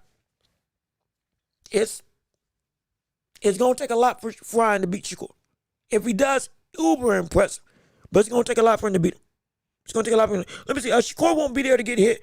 Will set Ryan up for easy trap, says Willie Scott. Viable, that's most likely that is a real issue. If Shakur can set traps and just straight up do what he did to Ryan Garcia, like what he did to Tio again, yeah, Ryan's gonna have a tough time. He's gonna have a tough time. But again, the issue is the different type of game that we see with Ryan Garcia as a fighter. Though we know he is beatable, getting to beat him because of that type of raw athletic ability is something. It's a 1 in a million type of gift. That type of speed. Again, we saw speed with Amir Khan. We saw speed with Prince Nassim Hamed. We've seen speed like this where it's like, yo, this is again, speed covers all sins in this regard. That's why it's intriguing. Because he might be that, yeah, you can't stop that offense coming at you. Maybe. But again, we'll find out because I can't wait to see how it goes. I'm trying to read everybody's chats because we got so many people talking. It's a very interesting discussion. I do love it. I do indeed love the conversation. Keep on liking the stream and keep on sharing the show because we still want to hear your thoughts and opinions. Let me see. Willie Scott. Shakur already said. Let me see what you have to say. Shakur already said he has been sparring with Bud since he was 16 and continued to get better against Bud up until Bud admitted Shakur will be pound number one in the world. Yeah, no, he did tell that story. That's another thing. Having the amount of what has helped to make Shakur so great is the amount of people around him that are all world in his corner. Clarissa Shields, he's worked with and gotten advice with. Terrence Crawford, he's worked with almost his entire professional and amateur career. He has been around some of the best boxing minds of the current day and age, directly working and training with them as they were at their best in their prime. Again, this is like Holmes. Part of the reason why Larry Holmes was able to be so dominant for so long was because he was the main sparring partner for Muhammad Ali for years. Years. Imagine you having to fight Ali every single day when he was at or close to his best. And now you got to take on the rest of the world. Yeah, unless you're Mike Tyson, you're doggone right. It's a whole lot more manageable. It's a whole lot more manageable. It's a whole lot more manageable. Dealing with everybody else when you had to go under the tutelage and straight up the punishment of that level of greatness. That's what Shakur had to go through. For real. For real. And so no wonder why he's been able to be, it's a part of the reason. It's not everything, but it's a part of the reason why he was able to be oh so special. Absolutely. But let me see. Trying to make sure we've seen Shakur get wobbled already. He's very hittable. He's got the lowest connect percentage in all of boxing for his opponents. That is the truth. And one of the highest connect averages percentage-wise in the whole of boxing. He's one of the most accurate, and he's made everybody else in front of him be the least accurate in their entire career. Mind you, I ain't never seen Teofimo Lopez land under 28% of his punches. That was with volume. This man landed 13% of all punches in his fight with Shakur Stevenson. He has never landed that low in his entire career. He has never landed that low. One of the best offensive fighters in the world. He's rendered people useless. So I guarantee you, he can be hit, sure. But it's hard. It's difficult. You can say he was wobbled against William Cepeda, perfectly fine. He's even admitted he got caught to the body by the likes of Oscar Valdez. And it hurt him. Felt like he wanted to throw up and everything. He said that in public. He can be hurt. I'm not saying he's absolutely I'm not saying he's Gennady Golovkin. I'm just saying it's few and far between. It's few and far between. Let me see. If Tank come back and fight Ryan, hope the energy is kept. I hope so too. I would love to see a rematch of that fight at 147. I would love to see a rematch of that fight. I would love to. With no broken ribs. And again, the rehydration clause stuff that was going through. All that. And just straight up, you come up to the division and fight. I would love to see that. Speaking of Tank, actually, we got some news on what he's going to do when he comes back. But let me see what you all got to say before we play that specific clip. Oh, excuse me. Yeah, I'm sorry. You mean fight Shakur. I mean, yeah, both of them. Don't matter. Ryan or Shakur. I want to see Tank back, but we want to see him against Shakur. Or any of these top guys. We want to see him prove it against that. That's the thing, and I would love to see it. But my gosh, it's up to him. Let me see. Alyssa Baumgartner will demolish Shields too. Oh, I don't know. That's a great fight. She's got to get past Dubois first. Because I think they're planning on fighting each other. She gets past Dubois. We got a very good conversation about Baumgartner versus Clarissa Shields. Though I'm still picking Clarissa Shields. But that fight becomes a whole lot more tantalizing if she beats Dubois in their next fight, which I believe is the fight that's getting looked at as that's going to be made next. If I'm wrong, please correct me. But if that happens, we got ourselves a great conversation for a mega fight. Though, Baumgartner had to go to heavyweight, 175 for the women's division. That's a big jump, though. But if she can make it happen, if she gets past Dubois, we got ourselves a great conversation. But let me see. Tank signed a contract with Roach for a rematch and needs to handle that business. I don't know if that's going to happen. In fact, let me read real quick. Let me go through. Let me read your last comments, and I'm gonna play the clip of what Calvin Ford said about Tank, and then coming back. Next, let me see. Ali versus Holmes was pay-per-view fight. After sparring session, Shakur doesn't lose many rounds, nor falls into the same trap twice in a fight. Both are true.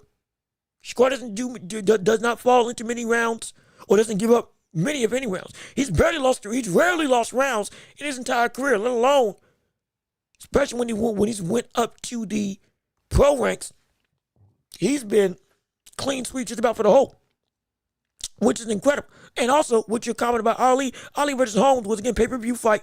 At every sparring, it was like, mind you, with Larry Holmes when he reached his peak and Ali at its peak, I would have loved to see what that type of mirror match would have been like. Oh gosh, the fights we probably haven't seen those two go at when it came to getting ready and prepping Ali would be legendary. Oh my goodness. If I ever get to meet Larry Holmes, I want to ask him about that. Because he is one of the most underrated heavyweights we've ever had, and is one of the greatest heavyweights we've ever seen. Genuinely, his greatness spanned multiple decades. The brother was competing up until Ray Mercer and Muhammad Ali. For real. One of the longest reigning heavyweight champions we've ever witnessed. He cleaned out the entire heavyweight division because he wasn't Ali. He just wasn't as beloved. Literally because Ali, they were just coming off the back. The fact of the matter, just like when Jordan retired, people were somewhat soft on a lot of the other up and coming talent in the NBA because they weren't Jordan, and everybody didn't feel the same way about him. Whether it was Kobe, T-Mac, AI, though they loved him, they respected him, it wasn't, you're not Jordan. It was that type of sentiment. Heavyweight division ain't the same without Muhammad Ali. That's what everybody felt. And so he didn't get the same level of grandeur or respect that he should have gotten due to the fact he was so good. He was so good. One of the greatest jabs in history, not just heavyweight history period. Fleet-footed, adapted his own style of Ali and made it his own Larry Holmes sentiment. Had a great chin, especially when he got knocked down by the likes of Ernie Shavers, who many people regard as the hardest hitter in history. Got up from a one shot that should have put him out and still won the fight. Ridiculous. That man was insane. He was a real warrior. And an elegant artist at the same time. It was incredible. But before but let me not digress too much. Let me actually play the clips involving the world of boxing. Let me get into Calvin Ford and his response to, as we're talking about Tank Davis, we need to discuss exactly what direction he's going to be. And I'll let Calvin Ford tell you for himself what exactly is going down with Gervonta Davis. As we flip over into the world of picture-in-picture real quick. There we go. I'll let him tell you for himself. Still here, and I guarantee you something gonna happen. Everybody missed Tank fight. You know, when he come back, it got to be the right fight because we want to entertain. Things happen for a reason to make a person much stronger. One of the guys that y'all truly love is not in the mix right now, but he will be back in the mix. Y'all gotta remember, Tank been doing this shit since he was 7 years old. Sometimes you need that reset. Him being away, you know, going through things that he's been going through, his crazy ass stuff. You know, he looks happy. He looks happy. I can't wait. Who, in your eyes, would be the opponent you would want to see him in the ring with? I can't tell nobody that yet. You know what I'm saying? I already know who I would like for him to see just for a comeback. The person that I want to see him in the ring, that's the one we're going to fight. You know what I'm saying? That's why I can't say that. I think it's an easy fight. You know, everybody in tune with it. You know, it's being promoted. Right under y'all nose is being promoted. Y'all don't even see it. And that right there is the biggest problem. There's two big problems in this whole clip. There's two huge problems in that whole array of what Calvin Ford was saying. Number one, you can't say, and you because you want to keep it under wraps. When the biggest thing about it is Tank has made a hit list. Y'all said everybody's beatable, and now when we want to see you, and we want to get excited for something, you're keeping everything low key. And the fact that you're keeping it low key is frustrating because, again, you can call whatever shot that you want. That's problem number one. Problem number two, the reason why it's keeping it low key, and again, you heard it in the last sentiment of the clip. As I believe it's around this point. In tune with it, it's being promoted. That I think it's an easy fight. It's that right there. It's an easy fight. Tank Davis, after almost a year plus out the ring, since his fight with Lamont Roach, who was gonna fight.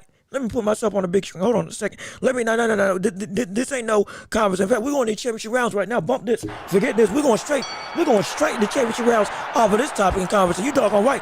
Whatever you want to talk about and discuss, we put it in the chat down below. We got 30 minutes to an hour. We want to hear your voices be seen and heard on the show of everything you want to discuss. Right now, we're going to delve into Tank Davis, though, in this free-flowing segment of the show where we can talk about anything and everything in the world of sports. This man said, it's an easy fight. But we're talking about a Tank Davis who was getting ready to fight Jake Paul after getting a draw against Lamont Roach, not rematching him. And we're still talking about it's an easy fight that everybody's on board with. And it's being promoted right under our notice. Our notice, well, we don't know why, because there's been no noise and the brother's been in jail for most of the time. We can't keep operating like this when it comes to Gervonta Davis. Guess what? Yeah, the world misses Tank. Sure, in the ring, we do. Outside of the ring, hey, buddy, he's been acting like a menace, and we hope he gets his act together. Absolutely. But inside the ring, yes, people want to see him. He's still a big star. He's still a big draw. Yeah, he'll still sell out people. I'm not misunderstanding that. But we have to. As a collective of people, as boxing fans, we can't let this slide. We gotta press them and tell them, yo, there is no need to have you having tune-ups or straight up whatever types of fights or easy fights as the agenda of the day for a Tank return. Your easy fight was supposed to be Lamont Roach. It was supposed to be that. And now, what did I say before? I said after Lamont, and I said after the announced fight for Jake Paul, you can't go any lower than Lamont Roach. As a talent, when it comes to you fighting against other talent, anybody lower than Lamont, you can't go under. Unless you're talking about fighting Abdullah Mason. Unless you're talking about fighting any of the other champs at 135. Unless you're talking about moving up to 140 and fighting Dalton Smith over in the UK. Teofimo Lopez, Shakur Stevenson, either you try to make a run for Shakur's 140-pound title or former 140-pound title, and you want to say, hey, Shakur, come back down here and we'll get our stuff going.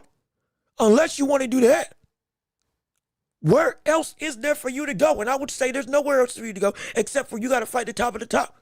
We don't want to care about anybody else except for the elite of the elite. And you had your chance to have tune-ups before. Frank Martin was supposed to be a tune-up for a bigger fight down the line, and you still, after that fight, took a lower fight. There's no need for us to have this vagueness. It's so frustrating. It's ridiculous. Let me see. Willie Scott, Tank took big shots from several combinations from Roach and took a knee. He's not what his fan base thinks. It might be a rematch with Pitbull at 140. I don't know. And that fight wasn't, again, I'm going off of what Calvin Ford said. That fight was not an easy fight. The way Calvin Ford is speaking, he wants to get Tank back in the ring just to get the rust off him. Not necessarily a big fight with a big threat, but a fight to get the fans excited and to get Tank back in the ring of momentum of operating in boxing. I don't think Pitbull at 140 is going to be that fight because he ain't coming back down to 135 most likely. I would love it for it to be Lamont Roach. Absolutely. That is a big fight. But again, it's not an easy fight. So I don't think that's the one that happens. If I'm wrong, I hope I'm wrong. I want to be wrong. I'm not trying to say I'm right about this and I told you so. I want this to be wrong because I want to see Tank tested on a consistent basis in the same way that we talk about Ryan Garcia or Devin Haney or Shakur Stevenson now. With 2 fights back-to-back that were legit. Hey, whoa, this is something that's a step up. This is something it can go one way or another. Or this man gave you some hard work and you are now got to go improve. Okay, hey, yeah, I am better and I'm going to show it. That's all I want to see. And I know he can get it done and I know he can fight. But the problem is the brother just doesn't want to fight. In the vein that we know legacy and big time fights will naturally bring money, but he has been playing the game of just doing the bare minimum from the perspective of he is a big star. And while the names that he's beaten are indeed good, be clear, they are good. The issue is the best of the best above the rest are the people that we have yet to see Tank fight against. That's the problem. Since 2023, after Ryan Garcia, the best of the best, the other champions or the tops at his division of 135 and 140. Since his departure to stay of 140 and staying at 135 with the Abdullah Masons, with the Floyd Schofields, with the Lomachenkos, with the Shakur Stevensons, with the Teofimo Lopez's, with the Ryan Garcias, with the Devin Haneys, which again he fought Ryan Garcia, absolutely. It's one. That's one of 6 names I've named, all of whom are either now fully in their own at 135 or have moved up and out to be dominant in other divisions. All of them were at your same level, and they were all gunning for you, and you did not fight them. They called you out, and you put them on your list, but then you kept on taking deals with other fighters, and not them. They were going at the titles. They were going at the championships. That's the problem. And you weren't doing anything. And it's so frustrating. We want to see you against top dogs. Top dogs. Not just dogs, top dogs. Because we know you're in a top dog caliber. Fight at your level. That's what we're asking. Not good, but great. Because you are, or you're supposed to be, a great fighter. That's what we're asking for. Let me see. Tank versus O'Shaquie Foster is a good one. It is a good one. But at the same breath, that's at 130. This does not mean I don't think O'Shaquie could give a good amount of trouble. At the same breath, that is an entertaining fight, but it's a fight that would happen with another instance of bringing somebody up to a bigger division. And that's where I'm like, it could be where we saw him cherry pick bad before and it go wrong. And O'Shaquie versus Tank might be exciting, but the same threat of, it can be a one-sided affair could also come into play because it is below 135. And no matter how much you can detract from Tank, and you can detract a lot from Tank Davis, you can't. Anything below 130, most likely you're picking Tank without any recourse. Most people are picking Tank without any recourse if it's anything below 135. The test is in front of you, not behind you necessarily, even though there's some great talent behind you. Now, if we get O'Shaquie Foster commit and say, I'm moving up, or if we get like moving up and he is there at 135 straight, and he's going to stay there, okay. Or if we get Emmanuel Navarrete at 130, if he wins against Nunes, comes up to 135 of his own volition, and now he's staying at 135, and this is his weight class, and he fights a Tank, that's a great fight. Absolutely. But until that happens, I'm like, a little bit concerned. A little bit concerned for the competitive nature, at least for me. Let me see. It won't be a weight issue, though. It shouldn't be. O'Shaquie can get up there. No question. I don't doubt it at all. And what he looked like against Stephen Fulton was phenomenal. It's why he called out the likes of Tank. Because, hey, look, I can do this against anybody. O'Shaquie's own words, which, if that's the case, great. O'Shaquie can fight. Absolutely, he can fight. But, again, speaking for me, I'm not saying that if that fight couldn't be another instance of a quality affair like with Roach and Tank. I'm not saying that. But for me personally, I don't want to see him fight anybody else except for 135 and above reigning champions. Because that's the level I expected him to fight all this time. Yet he was given the WBA title, which I'm not holding against. But since getting that title, he hasn't done a whole bunch with it. The division, to some degree, up until recently, was felt to be kind of held hostage because Tank was the sun in the universe of this division. And so it's like, frustrating. It's frustrating. We know we can do more. And the last thing on Tank before, again, I'm not going to spend too much time. Last thing on Tank before we switch gears. Tank Davis, Calvin Ford, the whole team. We are in the era now where everybody that was around your era or around your, when you came in to the division, the 135, they have eclipsed you in a way that people thought might not have ever been possible. They've reached the very heights that you said you would reach as the face of boxing. And they have reached them. You're still a huge star, but they reached those goals that we thought was going to be laid in for you. The recourse to make it so that your hype and your name matches your legacy is going to be to run through the gauntlet of those divisions, plural. Because with you going out the sport, while what Calvin Ford said is true, the world misses Tank. Yes, it does. But it doesn't miss him as much as he may think. Because all life without Tank was able to be moved on and has been drastically more exciting for the public eye, for the fan, average and hardcore, casual and all-knowing, from the standpoint of you've been in the sport for 40, 50 years. Without Tank there, it's been some of the most exciting times across divisions. So if you want us to have a feeling of we still need you here as a centerpiece, beyond just, you are a name that's known, the substance has to be there now. And the clock is ticking as well in your prime in your career.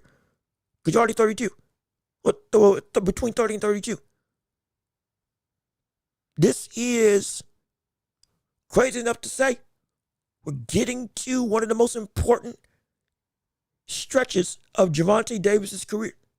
From this point on, whatever fight gets made on, his legacy of what we had said 2 years ago, whether he's going to be here for a good time, not a long time, or whether his name will sustain as a fixture in the minds of not just our generation of boxers, but boxers to come, which reality will take hold, or in which reality will become a hypothetical. We don't want his career to be a what if career. But if within this next year or two, it can turn into a what if career. Just like that. Just like that. What if Tank fought XYZ? And just like we have with Canelo, we're not fighting David Benavidez and saying that's going to be a lingering question that not just will be something that's asked multiple times, but will be something that will be held against Tank or against Canelo, though, that you never fought this guy, a non-negotiable, in Benavidez. Those same questions with a lot higher volume, because there's a lot more specific names that we needed you to fight. If you don't fight them, Shakur, Devin Haney, rematching Ryan Garcia, rematching Lamont Roach, even fighting the likes of Abdullah Mason at 135 right now. Keyshawn Davis, who now has returned to the brink of, okay, this man's a real threat. You don't fight these in an assortment of those names. That what if question will not just hinder your legacy, but will make you forgotten to history. And I guarantee you, it sounds violent, but it's the truth. Because we just had a stretch that we moved on without Tank.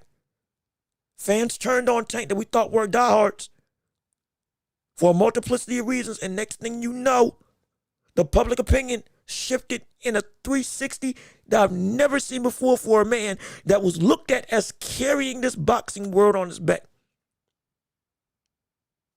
That is the risk that he runs if he messes this up. This resurgence. Because the legacy stamping, it starts now. And if it doesn't happen now, it's never going to happen. If it does not happen now, it will never happen. Mark my words. If he doesn't get it done now, if Tank does not get his legacy straight now, with this comeback that Calvin Ford is saying, and he doesn't move through the ringer of working top tier talent, it will never happen. And I will stand firmly on my sentiment. He will get lost to time when it comes to remembering this sport of boxing. The very thing that he asked for, retire, leave the sport, take his money, and never be seen again, that's exactly what's going to happen. Not just because he'll go to his own reclusive place, which he said he wants to do, but it's because we won't even want to bring him up because he won't matter to the greater story of what this boxing game is. A blip in time is not time itself. It's not. That's the thing, and that's what Tank's going to be if he ain't careful. It's so important for this right now. Also, Burr, what's going on with you? I need a Burr. How you doing?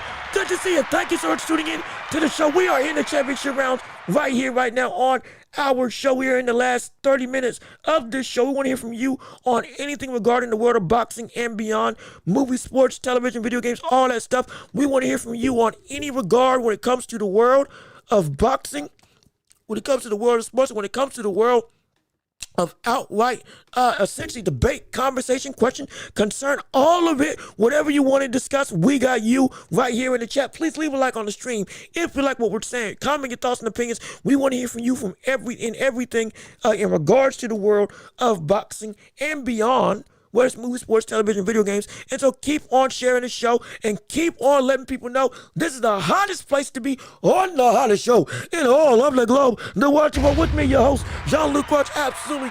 Also, Willie Scott, let me see what you got to say. More so, F1 news. Lewis Hamilton and Ferrari is looking good going into the season opener in March. Now, granted, I have some friends that keep up with F1. I'm not as much of an F1 fan, more so because I can't get it. I can't get it over here. I can't get the channel over here where I live. But I have heard about Lewis Hamilton and Ferrari looking pretty decent as a legit, not just contender, a legit leader to be able to win the season going into the opener in March, as you talk about. Also, who's that other brother? Who's the other brother? The other brother that has won, like, was it 4 out of the 5 last seasons in F1? I think it's like Max V. I forget his name, but he was doing so great at one point in time. He was making lap records simply because he could. And his team was telling him not to a couple of seasons ago, but he was just pushing the envelope because nobody could stop him. It's Max something, I can't remember. But that brother, at this point, like, he is looking, I'm talking, when I say nigh unbeatable, he close to it. Well, he looking like it. If Ferrari can give him a run for his money, not saying Lewis Hamilton hasn't always been at the upper echelon of top tier F1 talent. Either him or Max has been winning the chip or winning the season almost every other year. It's been a tit for tat race, more so with Max being able to take him. Am I saying, is it Max? I can't, yeah, okay, that's it. Thank you. Max Verstappen, is it Verstappen?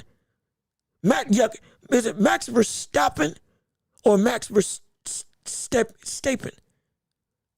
Max Verstappen. I think it's Max Verstappen. If I'm saying it incorrectly, I do apologize. But he has been on an absolute warlike tear. I'm talking about looking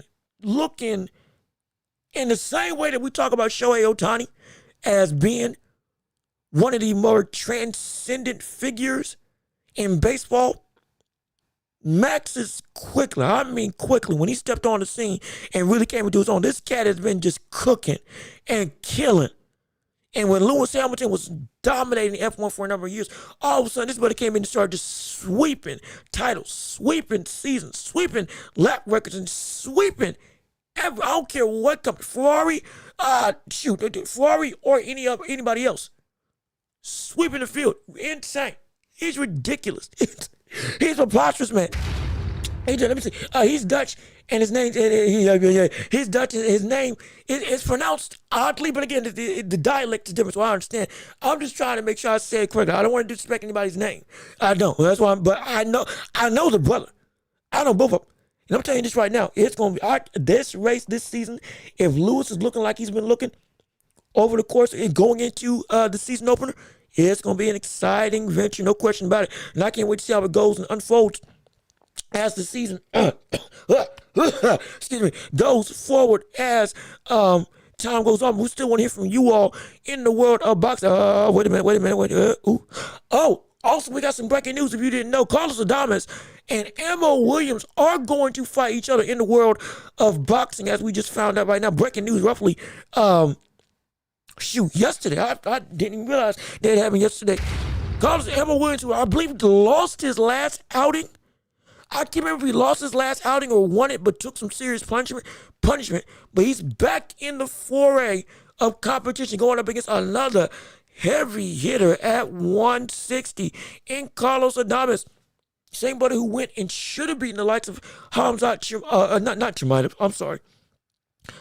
Shiraz at 160 while Shiraz was at 160. And now, where was that? Where was that?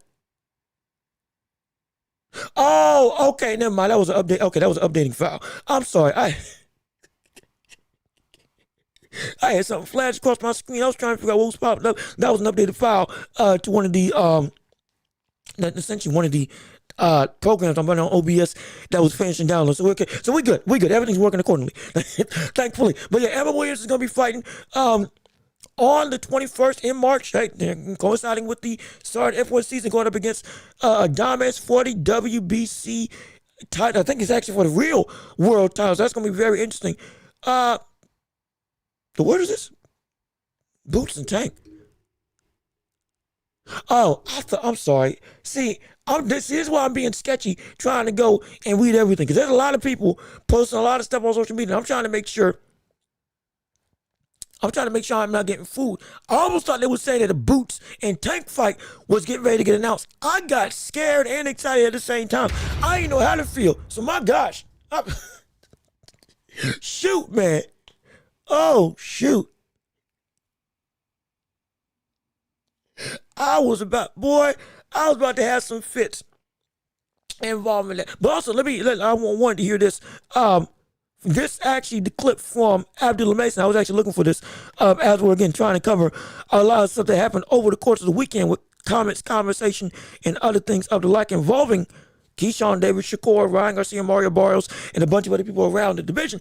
Abdullah Mason, who currently is the champion, one of the champions at 135, talks about what was going to be a big fight for him against Keyshawn Davis and why it fell through, or rather when it fell through, why exactly that took place. Let me go on and play the clip right now for you to witness and see. Let me see. A fight looks good. I hope Nita pulls out. Oh, you talking about with Adames and Emma Williams? I do too. I am scared though for Emma Williams. I'm a little bit concerned. This is a quick turnaround. It's a quick turnaround at this point in time. That is a little bit. I do hope he's okay. But my gosh, I'm a tad bit concerned. But that's no other conversation. We're gonna see how it goes with the fight. But let me play what Abdullah Mason had to say in regards to his potential fight with Keyshawn that fell through, and which can speak to something of the future of Keyshawn Davis going forward. Sean said, he said that if he wanted to make the way, he could have made the way. You can't hear because it's not playing. Hold on, wait a minute. There we go. Okay, here we go. Keyshawn said, he said that if he wanted to make the way, he could have made the way, then it could have been a fight. But coulda, shoulda, woulda. Yeah. The thing is, you hear everybody saying what they saying, but they going this way. moving up. You're gonna look back and say this.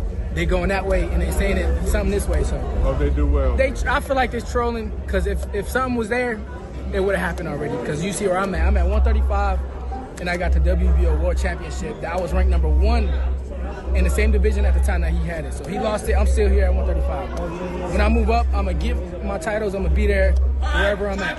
So I'm gonna be doing my thing.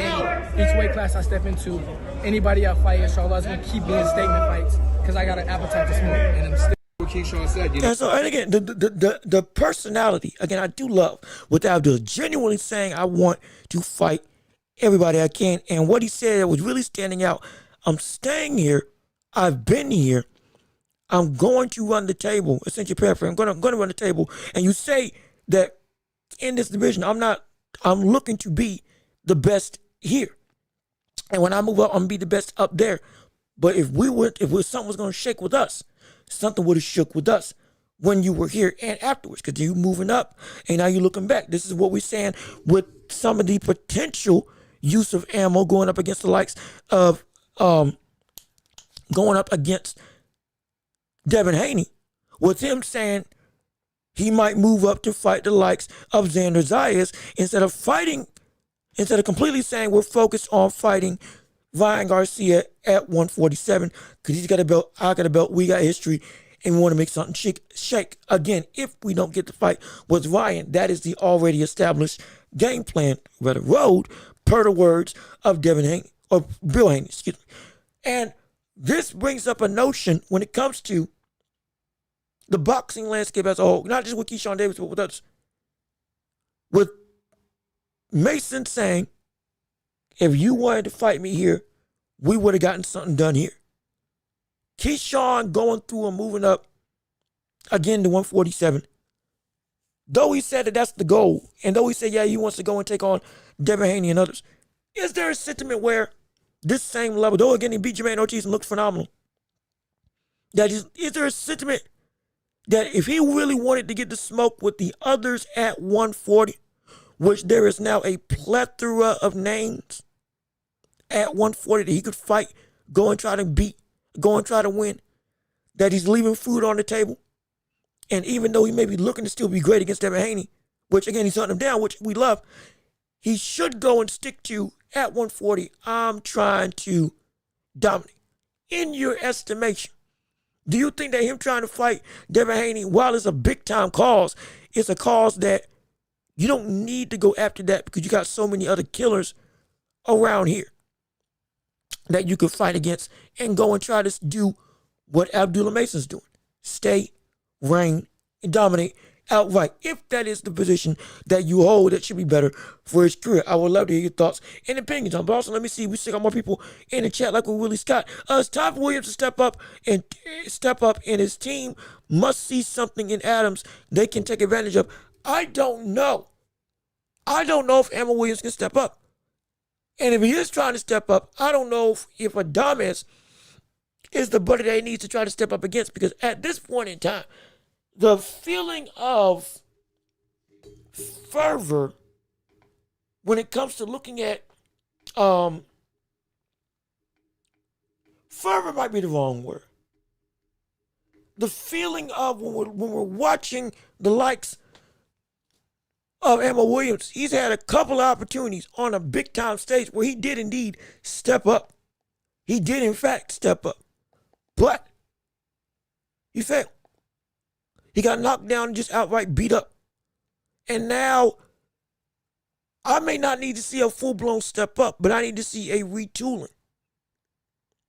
I need to see it, for me, more than a step up, I need to see a retooling of ability from the landscape of Emma Williams. Because at this point in time, if he keeps on the way that he fought his last fight, Emma Williams is going to knock him out. Or rather, Emma Williams is going to get knocked out. If he fights like he did in the last fight against Adames, he's going to get knocked out if he fights like that.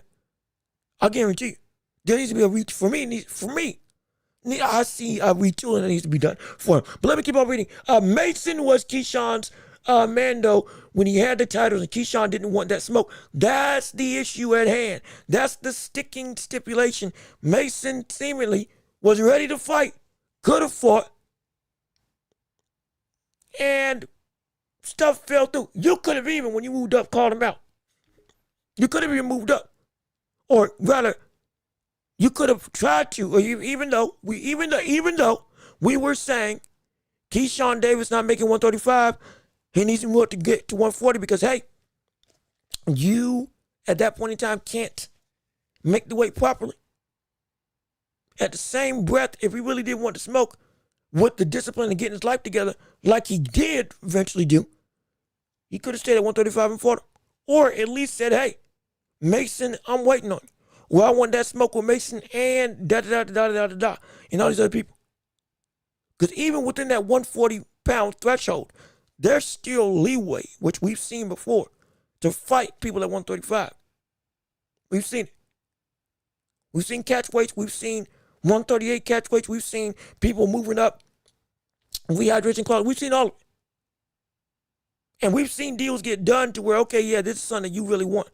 Like I said before, the fighter has the ability to control where they want to go. If the fighter says he wants to go and take on this type of test, even if his promoter and manager said no, you'll make it happen.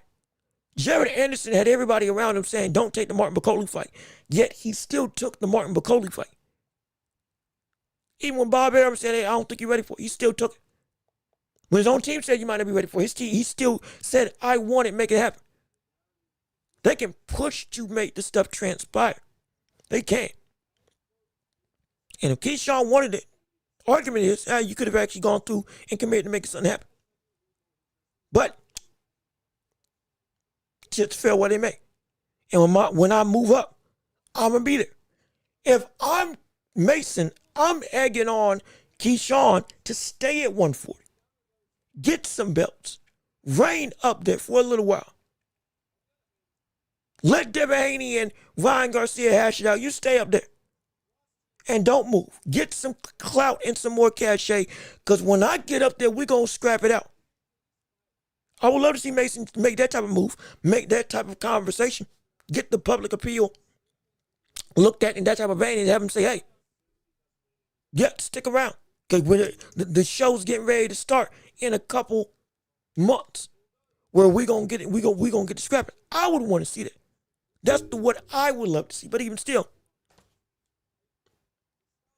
only time will tell. Sadly, only time will tell. But my gosh, if it can come through and make that fight happen, that would be a barn burner of a fight. At least in my estimation, that would be incredible to see. It'd be phenomenal to witness. I would love that. I'd love it. I would love it. I would love it. It's insane. It's incredible. And so it's exciting nonetheless. And I just want to get your thoughts and opinions on it before we continue to move on and move forward. And also, real quick, one last thing in reference to the world of boxing before we keep on delving into other opportunities. Well, actually, hold on. Breaking news on the whole situation with Devin Haney and the Zayas conversation. This is Devin Haney's reaction to this when it came to him essentially confirming or denying about the whole situation with him moving up against Zayas at 135. Had this to say, somewhat what is that, nervous laughter? I can't remember exactly what this emoji is. But this is Devin Haney's response to reports saying Bill Haney was going through and saying he's going to move up to 154 if he can't get the fight with Devin Haney. So again, what that means, no clue. Hopefully it's a lie. But if it ain't, well, we'll see what happens. But nonetheless, I'm not going to get into superlatives. We're going to just stick to straight up factual knowledge in the world of boxing. Let me see. Mason was Keyshawn's, Mason as a WBO champ can move up and fight Shakur right now. Yeah, he could. He could. Now, I'm going to say Abdullah Mason at this current point in time should not fight Shakur Stevenson. I'm going to be completely honest with you. Abdullah Mason right now should not fight Shakur Stevenson. Should not fight him at all. Not at all. And he should stay far away. He should stay far current. Stay far away. He should stay far away. And it's because he is not ready for that. He's not ready for that. If you saw the amount of times he got tagged against Sam Noakes, mind you, both of them were committing to go to war. But if you saw the amount of times he got tagged by Sam Noakes, I'm going to tell you something right now. It is not going to be the same tit for tat we trading with each other. Or you score, I score. He just held Teofimo Lopez, one of the best offensive fighters in the game, to 13% connect percentage. And had him swelling up and bleeding. Mason, you're going to get picked apart. And you're incredibly athletic. You have a great bag in your own right. You got all this stuff going for you. You're going to get picked apart. You're going to get picked apart. You will get picked apart and ripped asunder if you go and try to fight him. You are not ready for that. And this is not me trying to be mean. Abdullah Mason does not need to fight Shakur because he is not ready for Shakur in the slightest at this point in time. If he was, I would absolutely be saying some stuff that would give him a whole lot of respect. But currently, as it stands right now, he ain't ready for that smoke. Give him a year. Give him maybe 2 years. Yes. Maybe by the end of this year, we can start having a conversation, especially if he moves up to 140. But currently, as it stands, he is not in any way, shape, or form ready for that type of test. He will get beat and get beat bad. It won't be pretty. It won't be pretty at all. It won't be pretty at all. That would be horrible. If Mason fights Shakur right now, his confidence will be shaken. There's still levels to this type of competitive nature. And Mason's getting there. Mason has turned into a star. Mason is at the start of his potential. Okay, right now he's the youngest champion in boxing. He has so much ahead of him, but he's not ready for that type of test yet. He ain't ready for that type of test. He's still got to deal with the likes of Floyd Schofield and the rest of 135 before even thinking about being ready for 147, going at the likes of Shakur Stevenson of all people. Let alone aiming for the top at 140. He ain't even ready for Tio. Currently as it stands. Dalton Smith could give a whole bunch of work to Abdullah Mason as it stands simply because Mason just is evolving. He's at the peak of his powers right now, but he's still got to grow. Once he grows, especially once he grows into his physique fully, we're going to get entertained then. Absolutely. But at this point in time, it's just going to take some work. It's going to take some growing pains. But once it gets there, I'm going to be excited. But time right now can't be allotted for Mason to get that type of production, or rather go against that type of production, rather, because that's a big test even for somebody as potentially gifted as Mason right now. He might just falter and fail, and Lord knows I don't want that to be the case. But against Shakur, oh boy, yeah, that's a that's a dangerous slope. I will say that to say, but even still, we got more people in the chat and conversation. Hold on, wait a minute. Hold on. My chat's resetting. We try to make sure we got it through. I'm sorry that I'm trying to click on stuff, but the chats aren't pulling up. It's perfectly fine. We still been operating like we normally do. And everything's A-okay. But we got to say, oh, wait, hold on. We got paid. Wait a minute. Hold on a second. Hold on a minute. Did we just get paid? Did we get some monetary value? Did all of a sudden, are we in the midst of having ourselves some money in our disposal? Wait a minute. I think a record just got broken, ladies and gentlemen. I believe Willie Scott with the $50 super chat. Ladies and gentlemen, my goodness. We got a record broken. We have done have a record broken. That is the biggest singular super chat that we've had on our stream today. My goodness, can you believe it? Oh my, well, mind you, I think we just broke it. Stinking When was the last time? When was the last? We broke it. It wasn't Bird, the Bird Sports Channel. We had this record broken, I think, last show. After the last week with $40, now we got 50. My gosh, we moving up, baby. Ladies and gentlemen, hey, look, I told you it's coming. I told you it's coming. I told y'all it's coming. I told y'all it's coming. I told you, just wait around. Give me a sentiment. In fact, I'll do it myself. I will go through and Willie Scott, since the chat ain't working, I'll do it myself. And I'll put your chat on my thing, and I'll make it so that I click on it.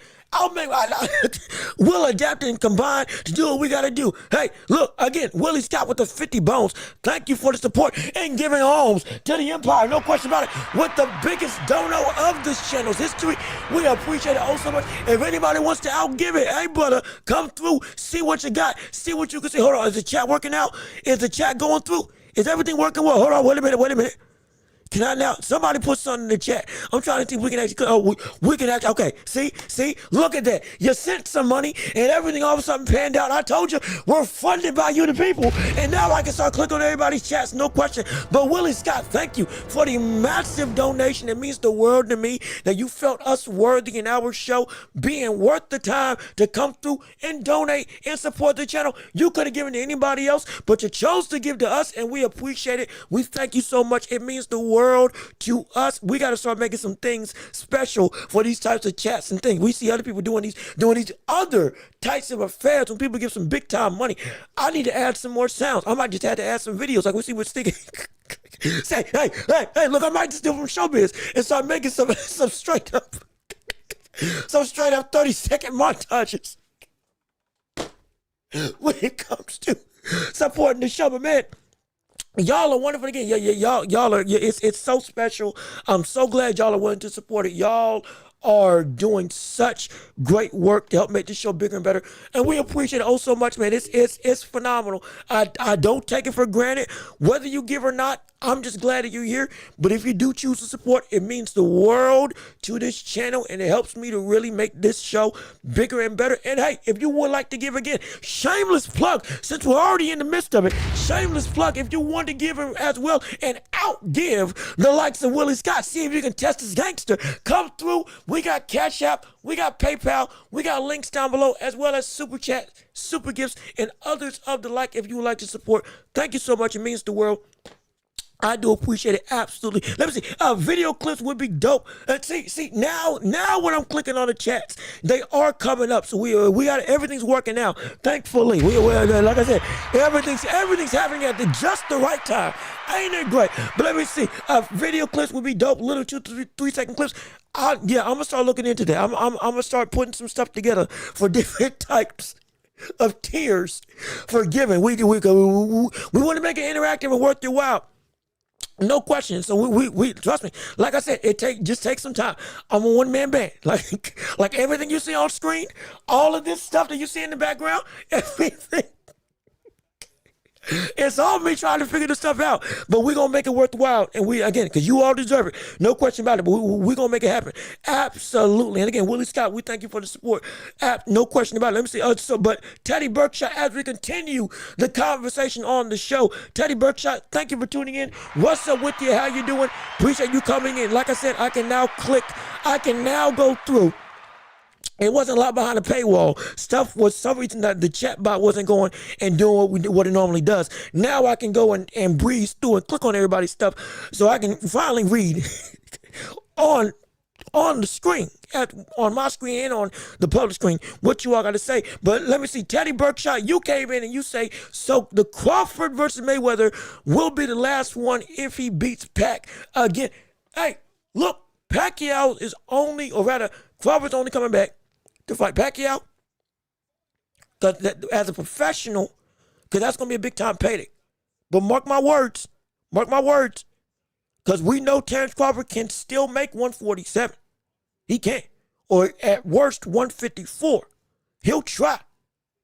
And and if it gets to a catch weight, he'll make that happen too. He can make that perfectly fine. If that fight does start, John, especially if Floyd starts talking, Crawford may say there's nothing else to prove, but I'm telling you this right now. A win over Floyd, if he can be the one to take that out, whether he's old or not, especially if Floyd, as we know Floyd does, will start saying, I'm still the best out here. Hey, we can see that fight happen. We could see it. It's on the table.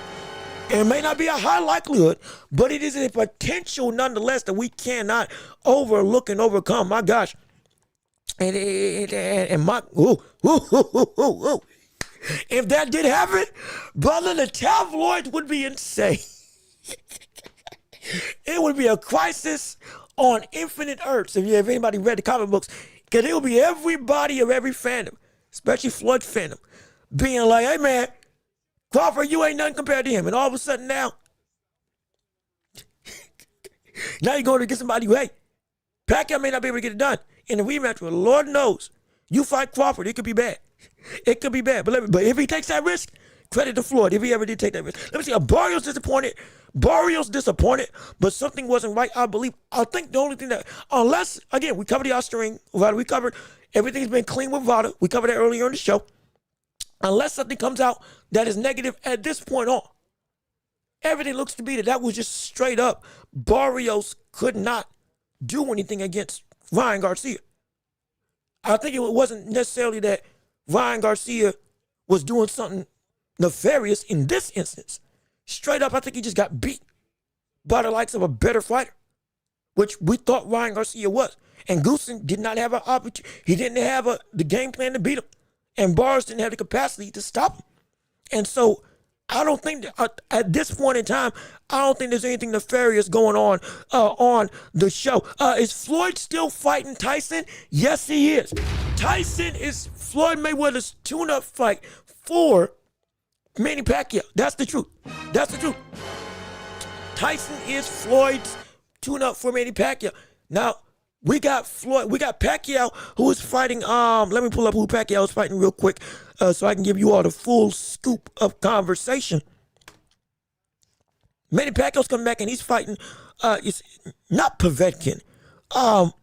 Brother's name starts with a P. He beat, I believe, Timothy Bradley in one of Timothy Bradley's last fight in his career. But here it is. Not Povetkin, but how do I say his name? Povo. I think it's pronounced Provonikov. I think that's how you say his name. But he fought, I believe, Timothy Bradley in one of Timothy Bradley's last fights. And now he's coming back, and this is his exhibition fight. Both of them are taking fights with each other or with respective opponents. And after Pacquiao's fight with Provonikov and Floyd's fight with Tyson, if they both win, they will be fighting each other. Now, Floyd Mayweather, if he's going to come back professionally, I don't think he should fight Mike Tyson as a tune-up, because outside of power, he's not going to be able to go through and really do anything to improve against a 60-year-old Mike Tyson simply because he's 60. Which, again, why? Like, again, the question is what? But either way, those are their respective tune-ups. So, yes, the Floyd fight's happening. Pacquiao's fight with Provonikov is happening. Once those two happen, they're meeting in September. So, that's what's going down. Let me see. Did you already cover the money situation with Floyd Mayweather? Did you already cover Money May, potential cash woes? I think we covered it lightly. Last week, I said I couldn't confirm or deny whether or not it is the truth. Bob Arum had said Floyd only fights when he runs out of money. When he's rolling in cash, he doesn't like fighting. When he is out of money, he loves to fight, per Bob Arum's words. So that's why we see him back again, reportedly. I don't know whether that's true or not. I can't say whether he's bankrupt. I've heard rumors, yes, but I haven't been able to find anything concretely saying, hey, Floyd's in trouble. This is a money grab, though. And if you would say that for that, you could say the same thing for Pacquiao. However, Also on Pacquiao's side, I haven't seen anything monetarily that says that Pacquiao was begging for money, especially after he done the whole stuff with the Philippines, being running for president or running for senator, almost running for president, being able to be the mogul that he is. I couldn't find anything saying that he was doubting for anything involving money or needing to bolster himself up. So I can't confirm whether or not they need dough. But if it is the case, I've heard a lot more stuff in regards to the woes of money with Floyd than the woes with Pacquiao. So it might be true. But again, speculation. Real quick, speculation. Warning, speculation. Nothing set in stone. We know nothing. Simply going off of skepticism. Don't take any, look up for yourself. It could be real, but I'm not in a position to say for certain whether it is or it's not. Just so we're on the up and up. But I will know that with the Netflix money coming his way, he should. If they are in need of money, they ain't gonna be in need for no longer. I promise you that. I guarantee you that. Let me see. I can't see another reason.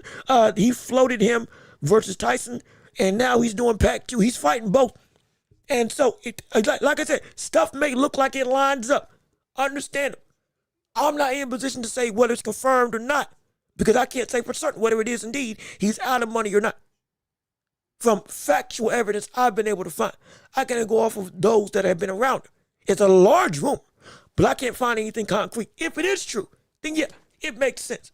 If it ain't true, then he just still wants more money because he keeps fighting exhibitions over the course of years and years and years. Now, will that hinder his performance against Manny Pacquiao? Because now you're going into a fight in the professional ranks.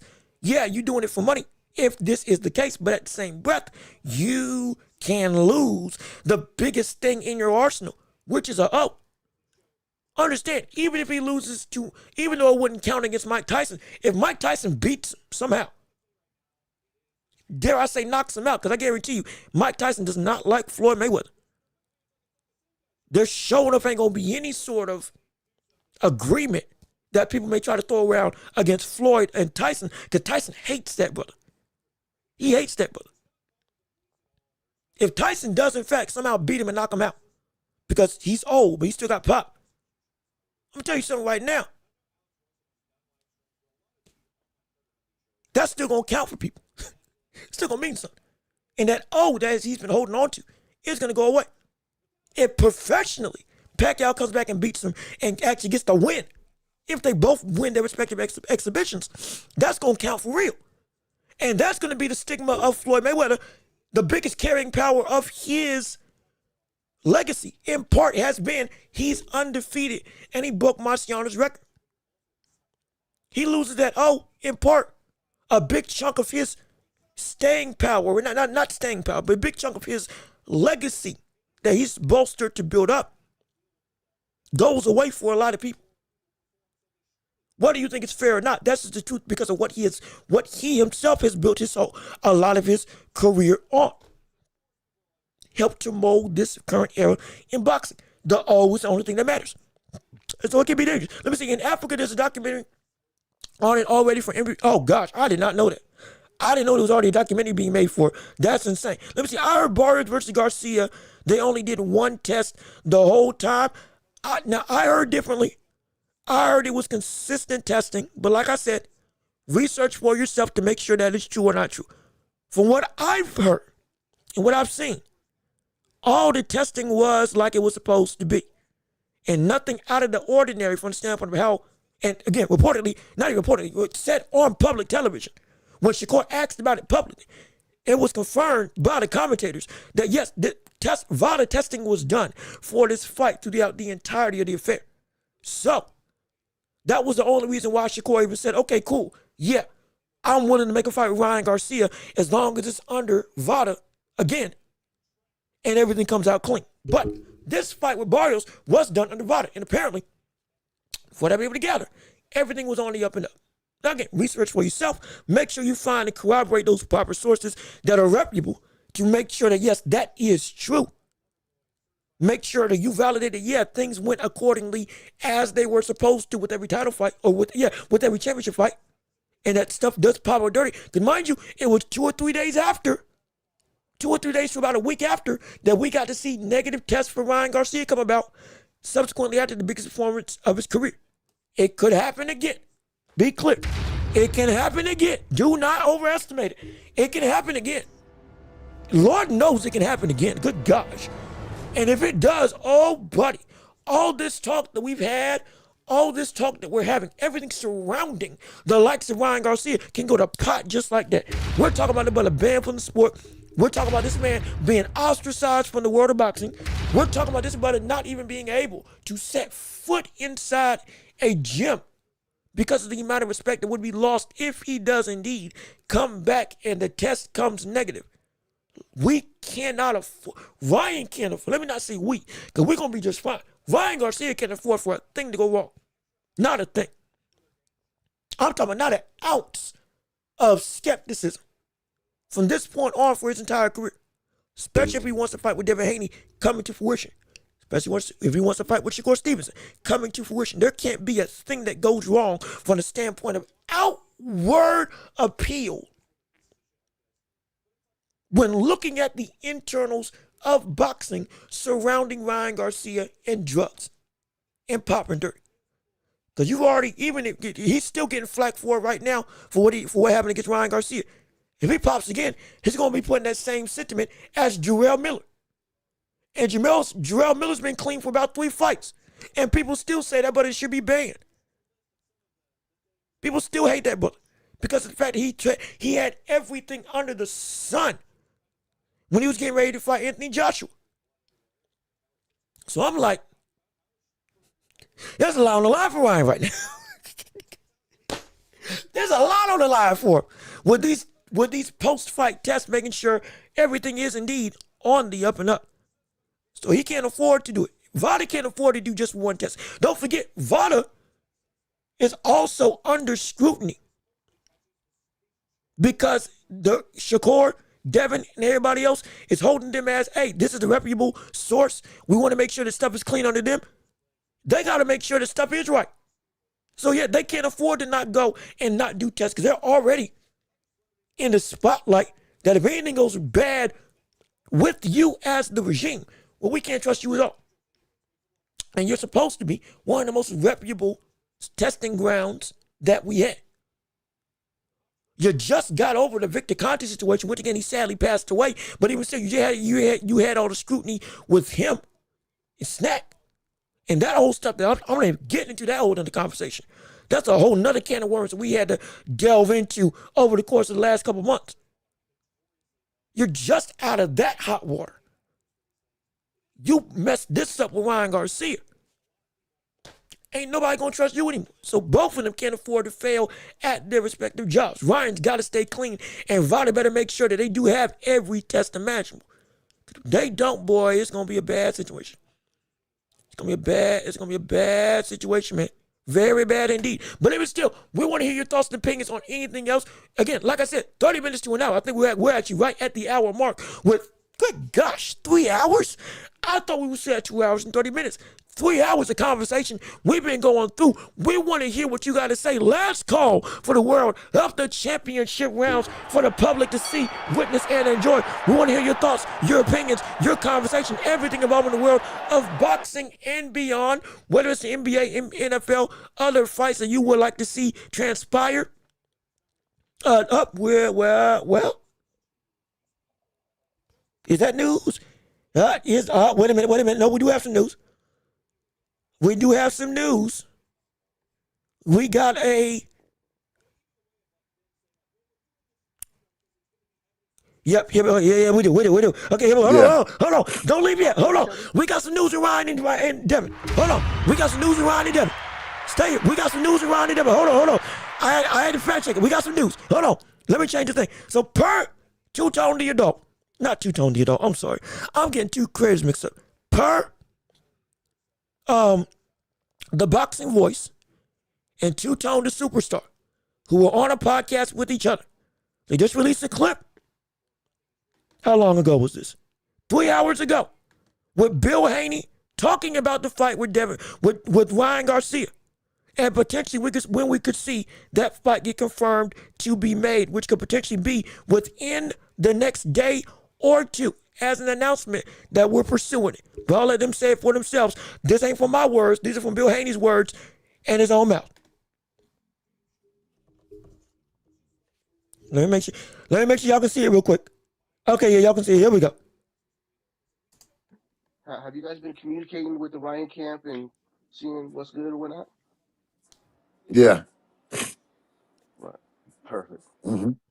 Now, do they seem We should receptive? know. Or We are should they know already... something. We should know something. We should know something in the next 24 to 48 hours. I love it.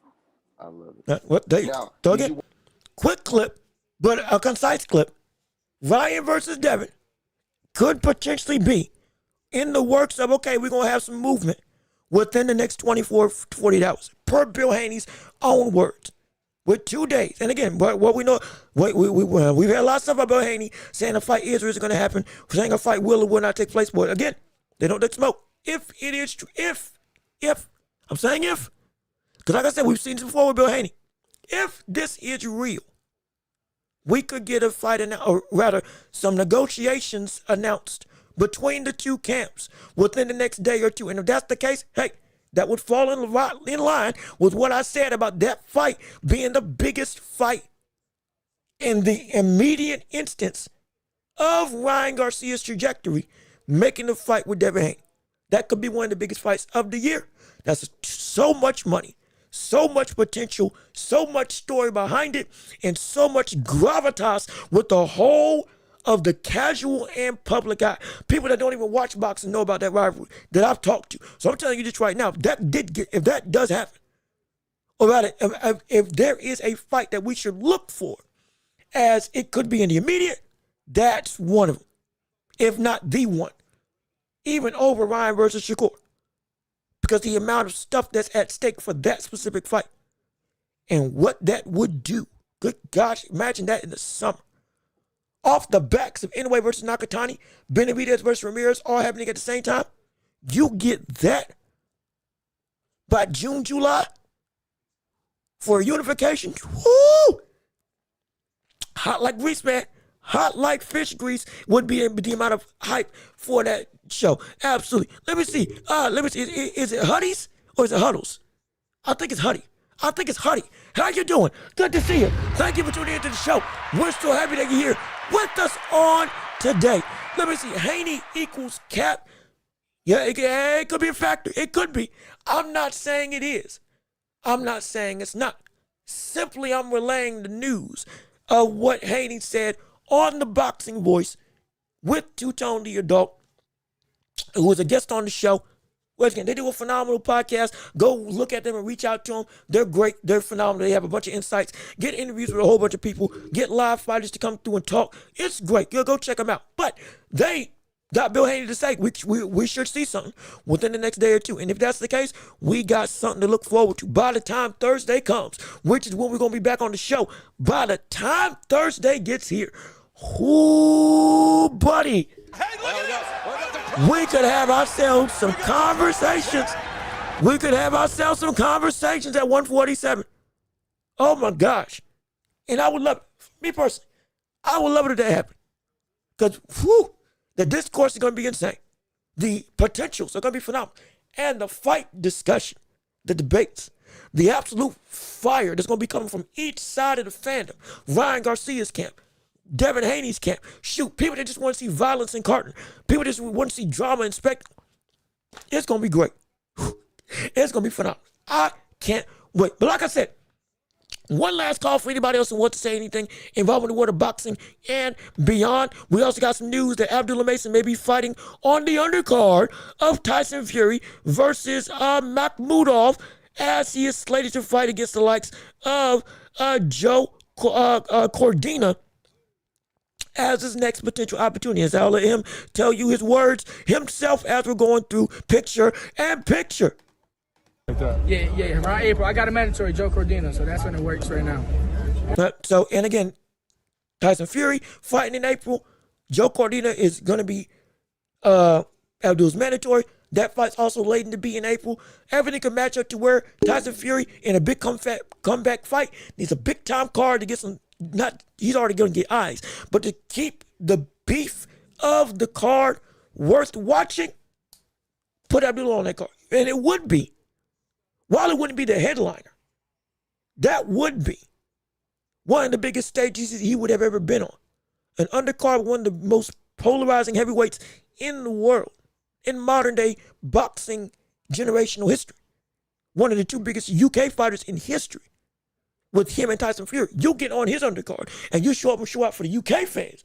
Ooh, you want to talk about putting yourself in position to have a very, very intriguing fan base that has you on a pedestal.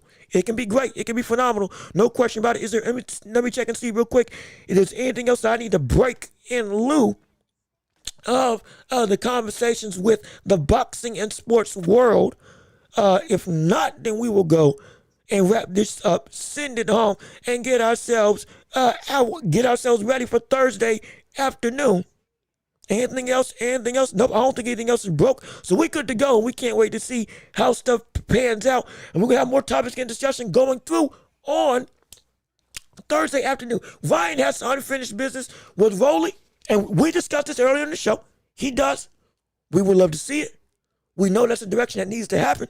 However, we at this point in time also understand that's the biggest fight to make. Regardless of Rolly still being a firm, necessary need of competition and rematch to go and get your get back as well as get your belt or get another belt, Ryan versus Devin is the fight. Even Rolly said it as the fight. After he beat Ryan Garcia, we want to see Ryan and Devin. We want to make it happen. I would give up my opportunity to fight Devin Haney. And I'll let Ryan go and get the rematch because Devin Haney deserves to put history right again. Rolly's words, paraphrasing, not mine. But that's the sentiment. So even Rolly wants to see this type of rematch, even though I would love to see Ryan rematch Rolly. And let's see, okay, can you get your get back against him and do what you were supposed to do the first time? But we're going to find out. Let me see. Willis got NCAA basketball prediction. Oh, that's see, now, let me see. College basketball, I don't follow as deeply, but I'm very impressed, and it's going to sound disgusting coming out of my mouth. It's going to sound horrid coming out of my mouth. But I will say that Duke, with Boozer as their leader, is a very interesting team going into March Madness. That man is NBA ready. Truly, he is. I think he's going to be great. I think it's going to be phenomenal. And I think he's going to be a person who, as the season goes, or rather, as we approach March Madness, he can single-handedly make some real noise and carry them deep into the season. Now, I'm always going to pick UNC. Hey, UNC, get it done. Come on now. Get it done. Win a chip. Or my college, High Point University. Hey, come on, High Point. Come on, Panthers. You made it once. You got there once. See if you can do it again. Lord knows, most likely it might not happen, but if it does, great. But I don't, and I hate saying Duke. I hate it. I despise it. But I can't overlook that Boozer may be able to really make this team do a deep run in the tournament. It's hard. They can be beat. Mind you, UNC hit that game winner and got him out of there. Yes, sir. One of the best moments. One of the most lethargic moments as a UNC fan. Pays so much. That's payback for sticking Austin Rivers and hitting that game winner over us. Yeah, it's payback for that. But even still, I can't deny that brother, as leader of that squad, yeah, they can do some real damage. So I can't give you a concrete pick. But one of the top 5 people I'm looking for, one of the top 5 teams, sadly, I gotta give it to Duke. Boy, they looking mighty tough. Looking mighty tough. But I'm always gonna say UNC. We're gonna take it. Every day, all day. But with that being said, we're going to end this show because we got to get ready for Tuesday afternoon, or Thursday afternoon, excuse me, because we got to get ready for potentially a whole host of topics that we maybe have to discuss going into Tuesday at 12 o'clock. So get ready for that. Be sure to tune back in when we get back on the show. But with all that being said, we got to end this with a bang. So, ladies and gentlemen, this has been another episode of The Watchable with me, your host, Jean-Luc Welch. Thank you so much for tuning in and listening to us on our endeavor. It's been phenomenal. It's been incredible. It's been absolutely a can't miss type of event with all of you being a part and making this show so great. We thank you for tuning in. We thank you for listening. Please, before you leave the show, leave a like on the video before you get on out of here. Comment your thoughts and opinions on everything about the show, what you liked, what you didn't like, and everything in between, so we can keep on edifying and making it so much better. Thank you to everybody who chatted on our stream. You all were incredible. Y'all were phenomenal. Y'all helped make this show so spectacular. Absolutely. And we're going to be back right here on Thursday afternoon, same time, same place, same channel, with more topics to discuss in the landscape of boxing and the sports world as a whole.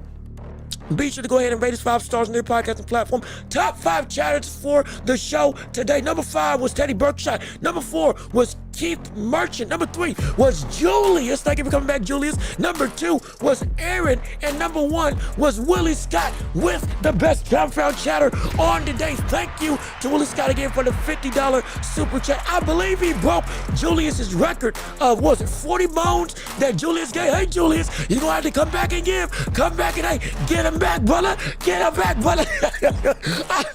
I'm just being funny. But we thank you all for tuning in. We thank you all for listening. One last shameless plug. If you would like to support the channel, we do have Cash App and PayPal. Links down below the description. And super chats and super gifts if you want to keep this show going. Help us to edify this show and make it better for you, as well as to help us go through and invest back into the show.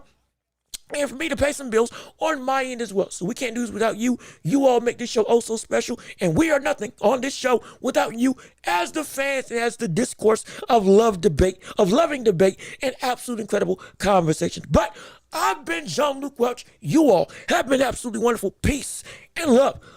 We are out here. Yes, sir. We are going to see you all on Thursday.